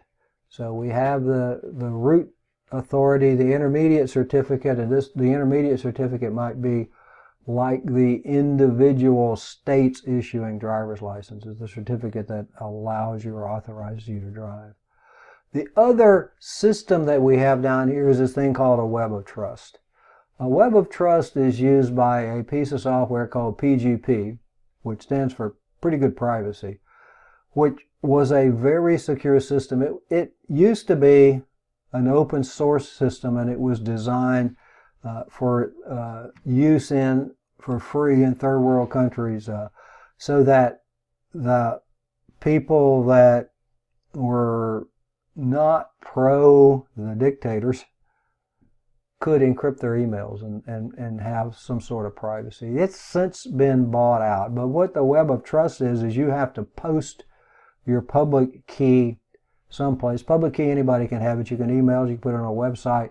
I think pgp or mit.com or mit.pgp or pgp.mit, I think. But MIT will host or does host PGP public key so that you can post yours, and somebody can then encrypt an email and send it to you, and you could decrypt it with your private key. It's a public key, private key sort of arrangement. But instead of having a trusted third party, it's a web of trust where we give the certificate to everybody that we want to be able to send us encrypted information. And when we do that, we create a key ring with all of the users that we want to be able to encrypt email to go to. So let's do these and then we'll take a break, and then we will finish up, I hope, with the end of the last part of this chapter, and then we'll go on to the next one tomorrow night. But Right after you install an endpoint security suite, it scans your computer and generates a database it can later use to detect any alterations to critical system files. What cryptographic method is it most likely using? And I guess I went too far, huh? We would choose hashing for that one. It generates a database. It can, and it says database, and I think that database file that detect any alterations to critical system files. And we do that in today's operating systems. Order the encryption ciphers from the weakest to the strongest. And I won't roll this one over until you give me some hints on that.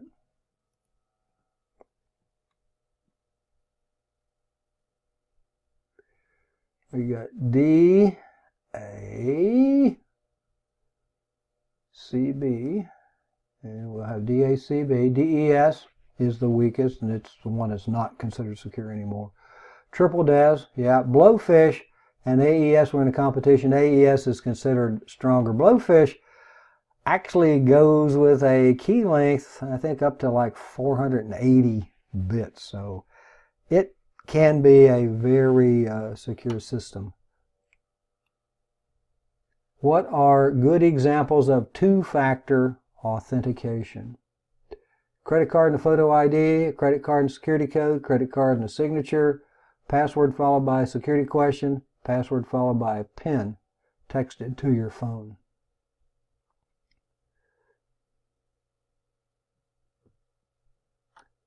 I got D, password followed by a security question. Two-factor. You sure that's two factors?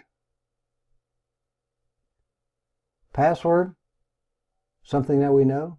Security question, something that we know. Credit card, E, A and E, a credit card and a photo ID. We'll go with E. How about two more? Remember, it's something you know, something you have, something you are the factors.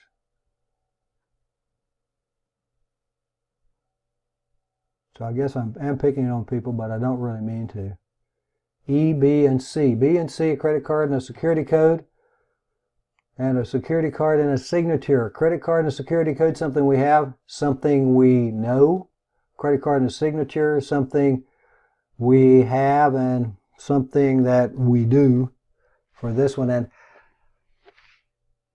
they give a password followed by a PIN texted to your phone, and I guess something you know and something you have. You would have the phone in order to do that, and that's, as you know, is something that's become very popular. It's a pain, but it is a whole lot more secure.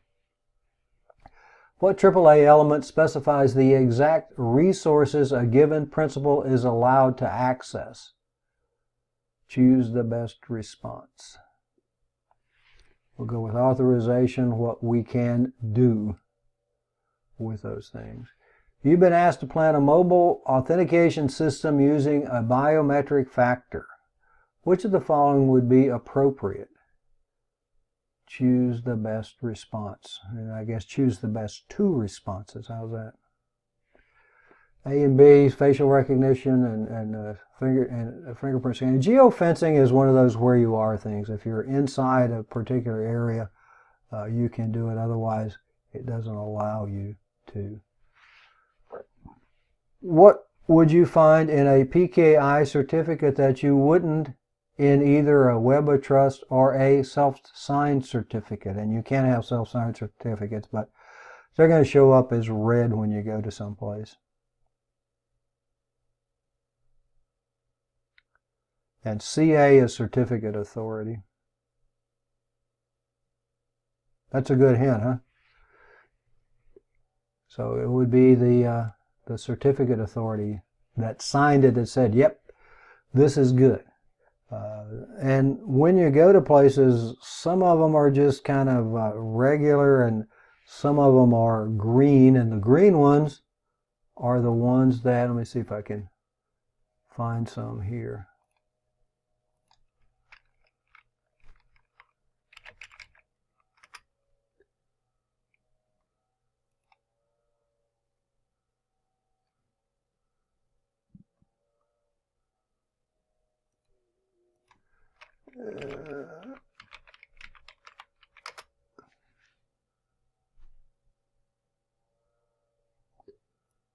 Yeah, here's a couple banking sites. You go to navyscu.org and it's got the little key and that's all good, and it shows us the certificate. Oh, we can see what's in the certificate right here. Issued by GoDaddy, valid from the dates that it's good from, and this one's good for 3 years. Organization, the serial number, the SHA, the hashing algorithm fingerprint, the SHA-1, the SHA-256. This is what a public key looks like here. So this is their public key that they've given us, that we can do the process in order to create the session key that goes on. And then the different signatures that go on and the enhanced key usage for these things. If I go to Bank of America, you notice there's a green. The green ones represent the fact that they've done a more rigorous look before they actually issue the certificate.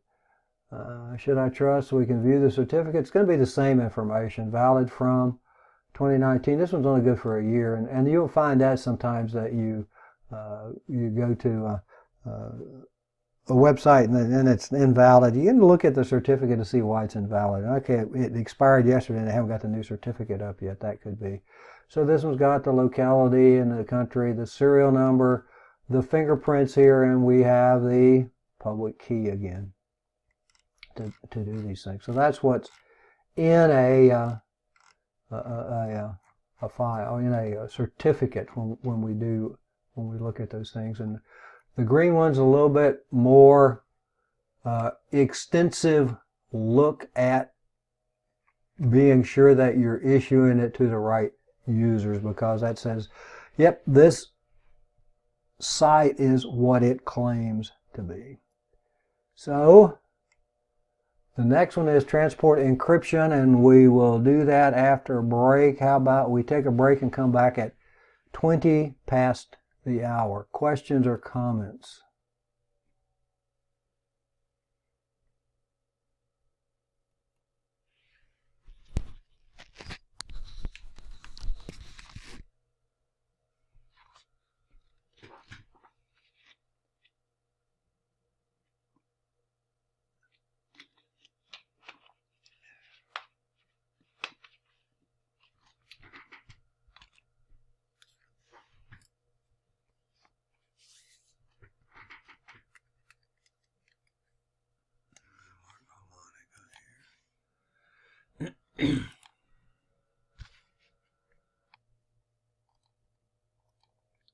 Okay, we're back for the last module here on chapter 7. Talk about transport encryption and how it fits in the OSI model. Here we are back with that OSI model again. Secure application protocols, wireless encryption, which we've talked a little bit about. It gets mixed here, mixed there. Hopefully we'll put it to rest with this module. And then about VPNs, virtual private networks, versus physically private networks, the leased lines that we talked about in the WAN a little bit earlier. The application protocols, the secure ones, HTTPS, and we talked about what makes it secure. Secure shell is a process that's replaced Telnet in order to have secure remote administration. Basically is what we do with that. FTPS, file transfer protocol secure. FTP was an insecure. Back to in the beginning, everybody in this world trusted everybody else. So SSH, FTPS, SNMP version 3, SNMP, Simple Network Management Protocol, has 3 versions, 2 of which are insecure when we do those things. And then what happens if there's something wrong with the certificate down there at the bottom right, tv.eurosport.com, certificate error. Why do you get certificate errors on these things? Because there's something wrong with the certificate. It could be something as simple as if I had a website here and I had a name and the certificate goes to its name, and then I went to it using the IP address. Same certificate. The certificate is going to do all of the same work for us. It's still going to do the encryption, the sending it, and all of the other stuff. The encryption and the decryption have a secure connection. It's just that it can't properly identify the site. It may have been expired. It may have expired yesterday. Is that a big deal? Could be, could not be. Depends on how much you know about the website. So if you get a certificate error, a red one, there's something wrong with the certificate, and now we've looked at it, you can look at the certificate and see what's not matching up. Is it the name? Is it the date? What's wrong with that certificate? Is it not signed? Is it not signed by a trusted third party? And that's what we want to see, is that it's signed by that trusted third party, the certificate authority, who validates that, yes, this is where I think I am when we do that thing. But SSL, secure socket layer, TLS, transport layer security, common models. In the OSI model, you see they're at the presentation layer. And we talked about the presentation layer has security with it. You got a handshake, change, CyberSec, alert, application data record, and then it's obviously going to be at the application layer of the TCP/IP model, because the top three are at the application layer in the TCP/IP model. Outlook certificates, SMIME, is secure multi-purpose internet mail extensions. That's a mouthful, but what that uses is a public key encryption and digital certificates to encrypt as well as digitally sign the email. And if we digitally sign it, we can't claim that we didn't send it. So digital, but it also ensures that somebody gets it, that it came from us, that we actually have a digitally signed email. I thought I had some, but I don't. And what we can do, this says encrypt the contents, add a digital signature to outgoing messages, and send clear text signed. What that means is we can send a clear text email and just sign it. Because if we encrypt it, we've got to go through the issue of, if we encrypt it, we're going to encrypt it with whoever's public key, and then they're going to decrypt it with their private key. So it becomes, the encrypting part becomes a little bit more difficult. If we sign it with our private key, we got that. And the other end checks the signature with our public key, and the public key is available publicly. And then we have PGP, which we talked about, the Web of Trust, pretty good privacy. There is an open source one, a new open source one called GPG, which also works. PGP, you can, if you want to play with it, you can get a 30-day trial, download it, and use it. The last time I did, it really didn't go away after 30 days. It just became not as easy to use, not as automatic as it was with it in its full implementation, I guess. Wi-Fi, encryption, authentication, WEP, wired equivalency protocol. It was never really designed to protect networks in the sense that we think about protecting networks today. It was designed to kind of keep out the casual observer. It was designed to be as secure as the wired connections were. And we've talked about Ethernet, and Ethernet connections really aren't very secure. All you got to do is plug into the network. Tomorrow night we'll look at some of the ways to prevent that plug into the network. WPA was an interim fix for WEP. It used TKIP, which is temporal key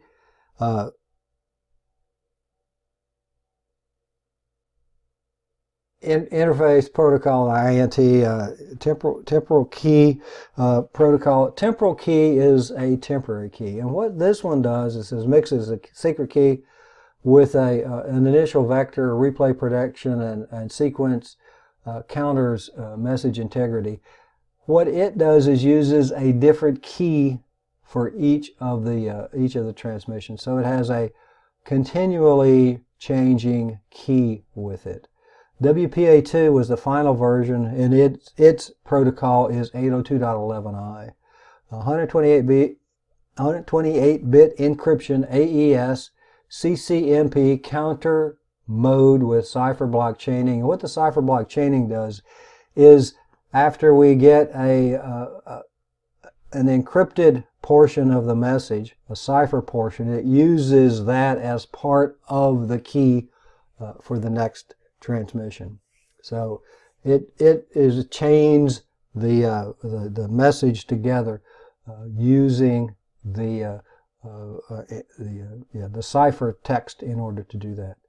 WPA personal, pre-shared key. WPA enterprise is 802.1x. 802.1x is a process that we use in order to have people log in, and usually log in using a radius server. And again, I think that there is a video on the Net Plus site that goes through the configuration of 802.1x on a wireless access point. WPS is Wi-Fi protected setup. If you have it enabled, use it and then disable it. It has vulnerabilities. It has a pin that I think is 10 bits long, but it only uses 9 bits. It's something that is hackable if it is enabled on the system. And there are a number of softwares that are available to hack it. If somebody does it, they can put their device on your network if you use WPS. If you do, yeah, that's great. But, you know, do you really need to do that? Because the only thing it's doing is getting you on. So you could probably type in the pre-shared key and those sorts of things to get yourself onto the wireless network. So, yeah, it's available. It's automatic. It does a lot of the configuration for us to make it more secure, but is it something that is absolutely necessary? Probably not. And it is something that does create a vulnerability if it is enabled on your device. Some definitions after we talked about it. Open authentication requires that the clients provide a MAC address in order to connect to the wireless network. And we can use MAC filtering on our wireless networks. Is it something that is going to be foolproof? No, because we've looked at Wiresharks, and in the Wireshark, hey, we see MAC addresses. So we can find a MAC address that gets onto the network, or that we know is on the network. And when it's not there anymore, we just simply spoof our MAC address to that one. And there are softwares to do that. And in Windows, you don't actually need a software. You can go in and type in a new MAC address if you want to into the NIC, into the advanced configurations of it. Shared key authentication. The client and the access points are configured with a shared key, the pre-shared key, passphrase, secret passphrase, whatever you want to call it. But the problem with shared keys is how long can they be kept secret. 802.1x authentication, usernames and passwords, certificates or devices such as smart cards to authenticate to wireless clients. What happens with this is there is a series of packets passed back and forth, and we actually finally get down to asking for the username and the password. The username and password then goes to a radius server, and the radius server checks the username and password to be sure that we've authenticated, and then it allows us access to the resources. This is an enterprise type of configuration on a wireless access point, and it can work very well. That way, you don't have to worry about pre-shared key. Once you set it up, you do need a radius server. Once you set it up, users log in with the username and password. If you're in a Windows Active Directory environment, you can configure the radius server to use your Windows usernames and passwords in order to do this authentication. That way, the users that you have configured usernames and passwords for are able to authenticate to your wireless. We can use this for wireless as well as a wired, and we'll look at the wired, I think, tomorrow night, 802.1x, so that in a wired environment on a switch that the port doesn't get turned on until the user actually logs into the network with a valid username and password. Rogue access point, unauthorized access point, we've talked about those before. Somebody puts it in. It could be somebody trying to do nasty things on the network. It could be somebody just saying, hey, I want to use my whatever. It could be the bosses, and those are the ones that really kind of get like, okay, you really can't do this, but how do you tell the CEO that he can't do that? Data emanation, electromagnetic field generated by a network cable on a network device. The cables themselves, such as a wireless router, can be manipulated to eavesdrop conversations. And this talking about cables, the wired cables, the copper cables, depending on how much shielding, we talked about shielding. And when we talked about shielding, we talked about it in the sense of preventing noise from getting in, but it also prevents the signal from getting out.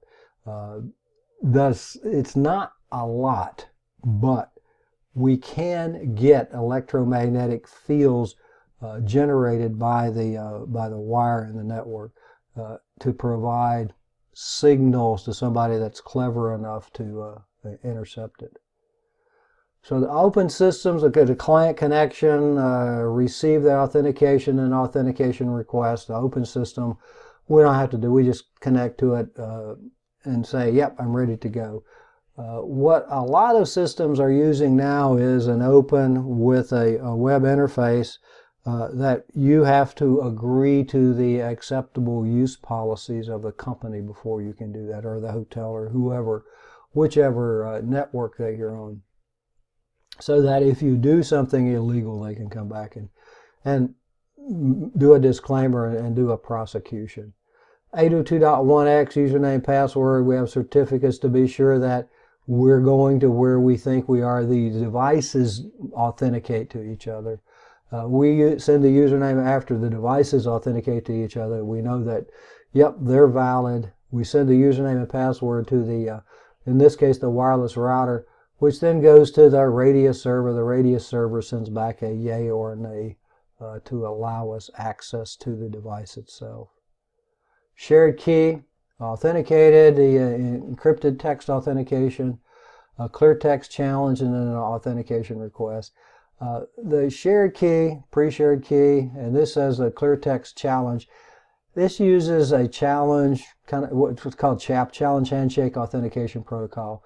The challenge is a random string of characters. What happens with it is that the challenge gets encrypted with the password and gets sent back, and then if we can decrypt the challenge with the password that's available, then we get authenticated. Otherwise, it's going to be a no. So we don't actually send the passwords back and forth. We send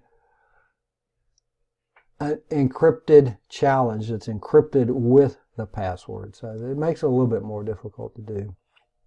The different protocols, WPA, we use the TKIP, the rotating keys. Each transmission is going to have a different key with these things. And TKIP RC4, rotating keys again. RC4 was the original protocol that was used or is used with WPA. WPA2 is the end system. It uses AES, TKIP, CCMP in order to do that. It says open in 802.1x. We can use, if we have WPA2, we can use it, or we can use 802.1x with these things. The other thing, the other, I guess, things that we can use, we can have an open system, or we can use 802.1x. WPA, and usually in WPA you can use WPA2, you can use WPA or WPA2. We don't show WEP, we don't want to use WEP, but it typically is going to be available. It's something that should not be used in wireless because it can be cracked really quickly. What should we do with these things? Change the default administrator password, which is typically going to be something like password or admin and admin, or I think admin and password or admin and blank, depending on who the manufacturer is. And keep in mind that if somebody can get physical access, we talked about physical security. physical access to these things, all they got to do is push the reset button, then they're going to be back to the defaults on the system. Change or disable the default SSID, and yeah, the default SSID is typically just going to be the device type, Linksys whatever, or a Netgear whatever when we do that. The SSID should reflect what they're used for the individual so that they know which SSIDs to connect to. And that's the policy. But when you think about that, what do you really want it to do? How much do you want to divulge in the SSID? So I think naming the SSIDs can be significant what goes on. It says disable it. Disable it's not going to be broadcast. If we want to connect to that wireless device, we have to type in the SSID, and that's in the other network sort of thing. Fill in the SSID. It would be case sensitive. So it's probably not something that you want your non-technical users doing. MAC address filtering, so that we list the MAC addresses that are authorized to connect to the access point or to the wireless router. It's not something that's foolproof because we've seen MAC addresses in our Wireshark scans. Story from years ago that a guy was sitting at the airport, didn't want to pay the $30 for 2 hours or whatever it is or was to get onto the wireless network there. I think most of them are free now, but they didn't used to be. So he set his scanner up. His scanner is up to watch the network traffic and look for a particularly busy MAC address. And after a while, that MAC address went quiet. So he figured that guy probably caught, or whoever probably caught their flight, spoofed that MAC address, and immediately got on the airport wireless. Don't recommend that you do that, but that's just an example of how you can use it. But it is not something that is foolproof, because if we run a sniffer, wireless sniffer, in promiscuous mode, think Linux, then we're going to see all those MAC addresses. We're going to see if they're still sending traffic. Periodically update the firmware. Firmware updates are something that scare me, because I've had such bad luck with it. I updated the firmware on my one of my routers, and yeah, it became a doorstop for a while until I finally got into it and went back to the original firmware. But there can be issues with the firmware updates. If there are issues with the firmware updates, it can do great damage, because this is what's needed to get everything started on all of the systems, be it the wireless router, the wireless access point, or your computer. Enable a firewall for certain IP addresses. The firewall is going to be enabled by default. This enable for certain IP addresses is for if you're going to do remote management, you're going to have to allow those IP addresses in. The next topic is virtual private networks, a type of network that uses encryption to allow IP traffic to travel securely over a TCP IP network, an insecure network. Is used primarily to support secure communications over untrusted networks. What a VPN is simply a TCP IP data packet that's encrypted and then has an unencrypted header on it. I mean, simply put, we have to have an unencrypted header on it, otherwise all the routers are not going to be able to see what's going on. So we take our data, whatever it is, and we encrypt it, and we put an IP address on it so that it can get from point A to point B. The routers have to be able to read this IP address. The type of encryption and how much of it gets encrypted are all part of determining what kind of a VPN we're going to use when we do these things. So a VPN, 3 different types. We have a host-to-host, host-to-LAN, LAN-to-LAN, which is usually going to be called a site-to-site VPN. The firewall usually as you go out and go into the to the site, it's going to have a VPN capability configured on it. Host to LAN, host to site, same thing, and host to site. That would be the the salesman out in the field that needs to get back to the network and update the database. So when we do the host to site VPN here, and we have the private network back here, when this guy connects, it gets an IP address on the private network. So he's going to be connected to the private network, have access to the resources. The thing that you got to be careful of when people getting onto your network, these hosts here, that you know about these systems, that they have an antivirus software on them, that they have the latest updates on them, because when they connect to a VPN, they're on your network. A host to host is going to be a computer to computer, and then LAN to LAN is going to be a site to site. The endpoint to endpoint, anything behind that endpoint is going to be unencrypted when we do those things. The components of VPN server, we have software devices called a VPN concentrator, which you may use depending on how many connections you have.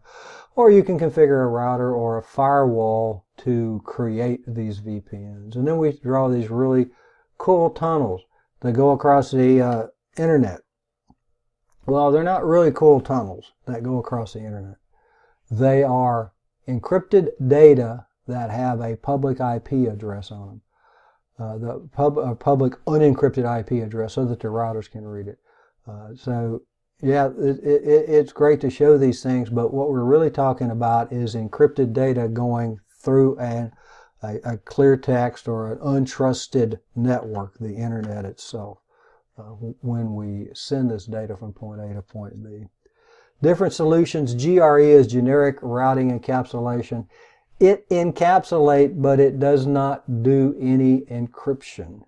PPTP, point-to-point tunneling protocol, encapsulates the point-to-point protocol over GRE. Vendor provides the encryption and the authentication. And in this one, this is one that Microsoft started out with in the MPP. I'm going to have another slide here in a minute, but the Microsoft point-to-point encryption protocol is what's typically used with it. Layer 2 tunneling protocol, IPsec, Internet Protocol Security, based on point-to-point, encapsulates the Layer 2 protocols. Radius and TACACS are used for authentication, and IPsec for encryption in this case. SSL, Secure Socket Layer, Transport Layer, same as HTTPS, but it's used for tunneling. One of the reasons that we use this is that the endpoint, the port 443 is probably already going to be configured on firewalls.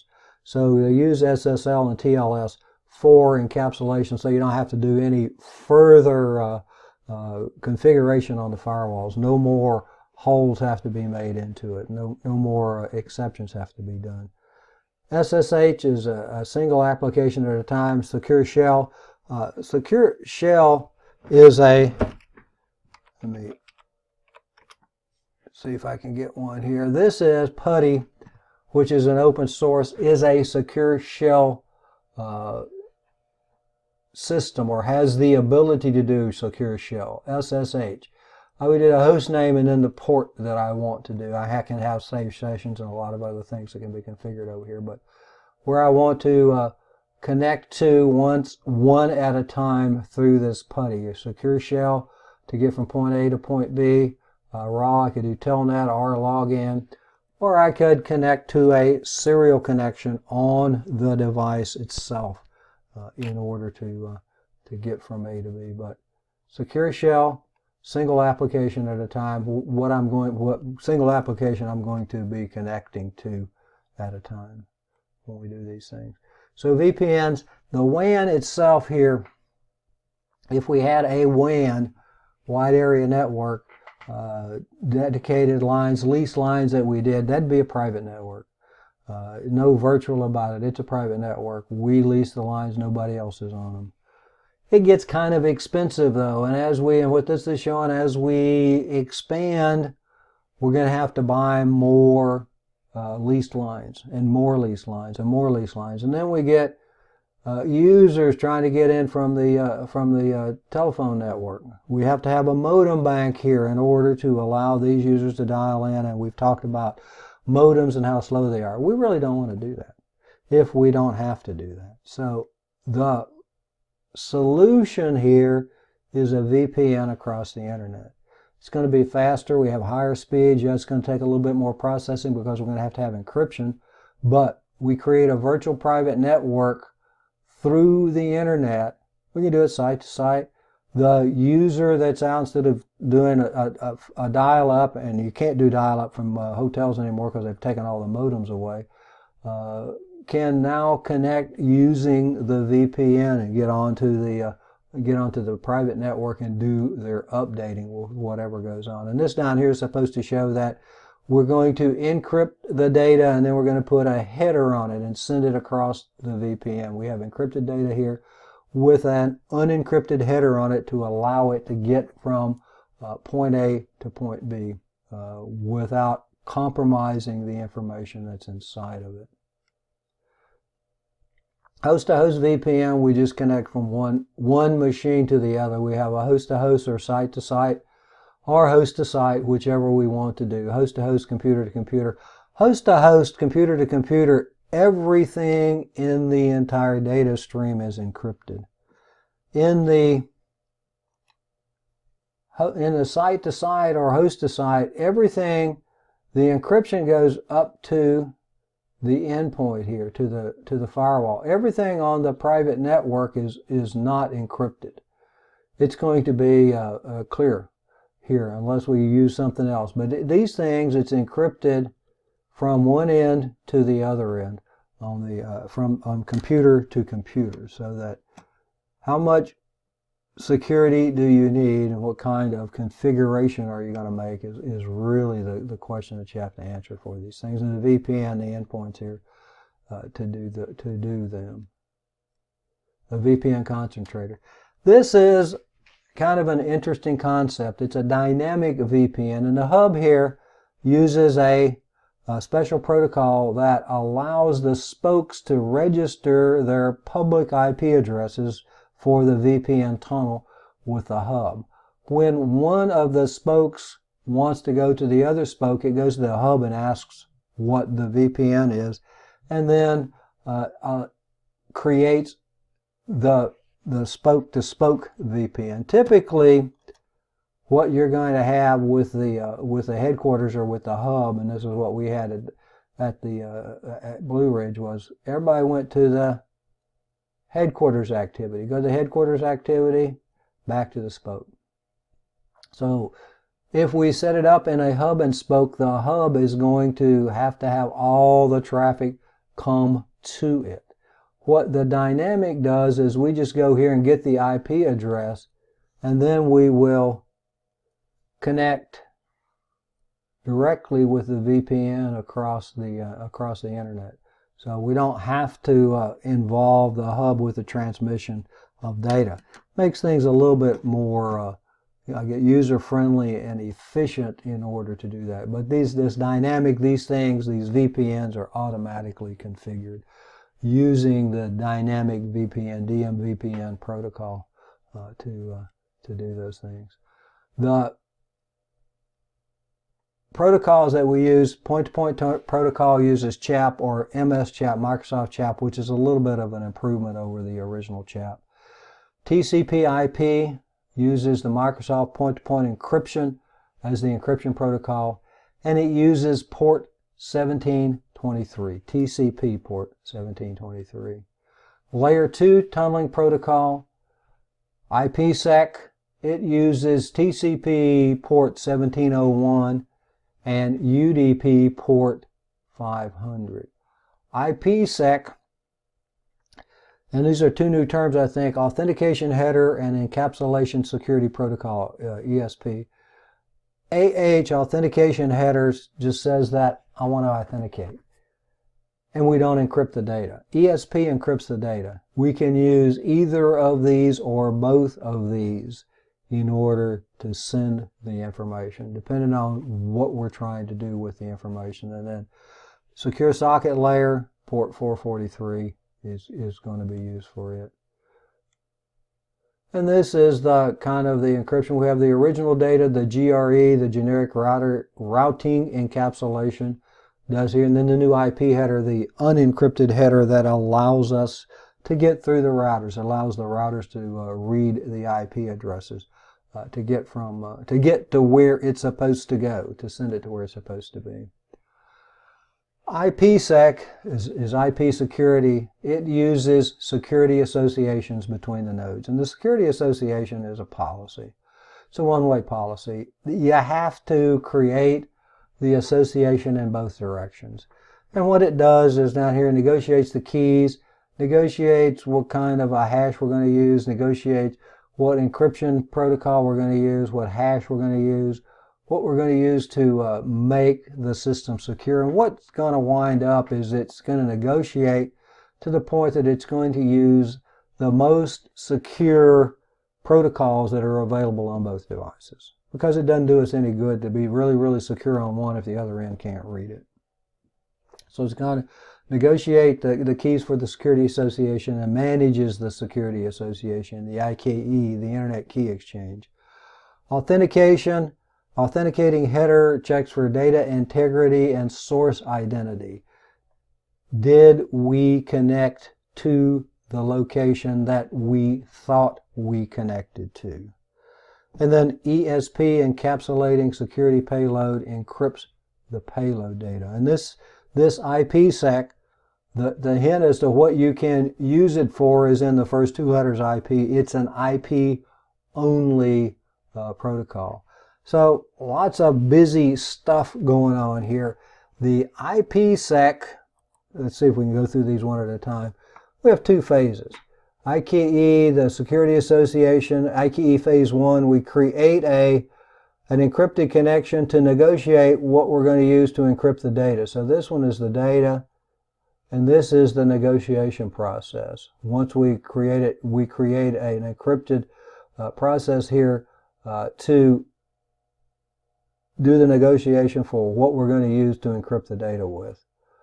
Let's see, send the local IKE policy, initiators policy, look up a match policy, confirm the algorithm, and then a receivers policy, and all this goes through the security association exchange. That algorithm, confirm the algorithm, generate the key, do an ID authentication. So what are we going to do? Host A sends interesting traffic to host B. Interesting traffic says, yep, this is something that's going to be sent over the VPN. Router A and Router B negotiate an IKE phase 1 session. Router A and Router B negotiate the phase 2 session. The IPsec Security Association. So the IPsec, the IKE Security Association is created here so that we can create this thing where we can actually do the IPsec, and then we form the IPsec tunnel with the protocols that have been negotiated, the most secure that are available on both of the devices. The least common, the least common, the strongest common denominator, I guess, and what it really winds up being is the least common. The IPsec traffic, what we have here, we have the IP header and then the data. It's the standard thing that we would have.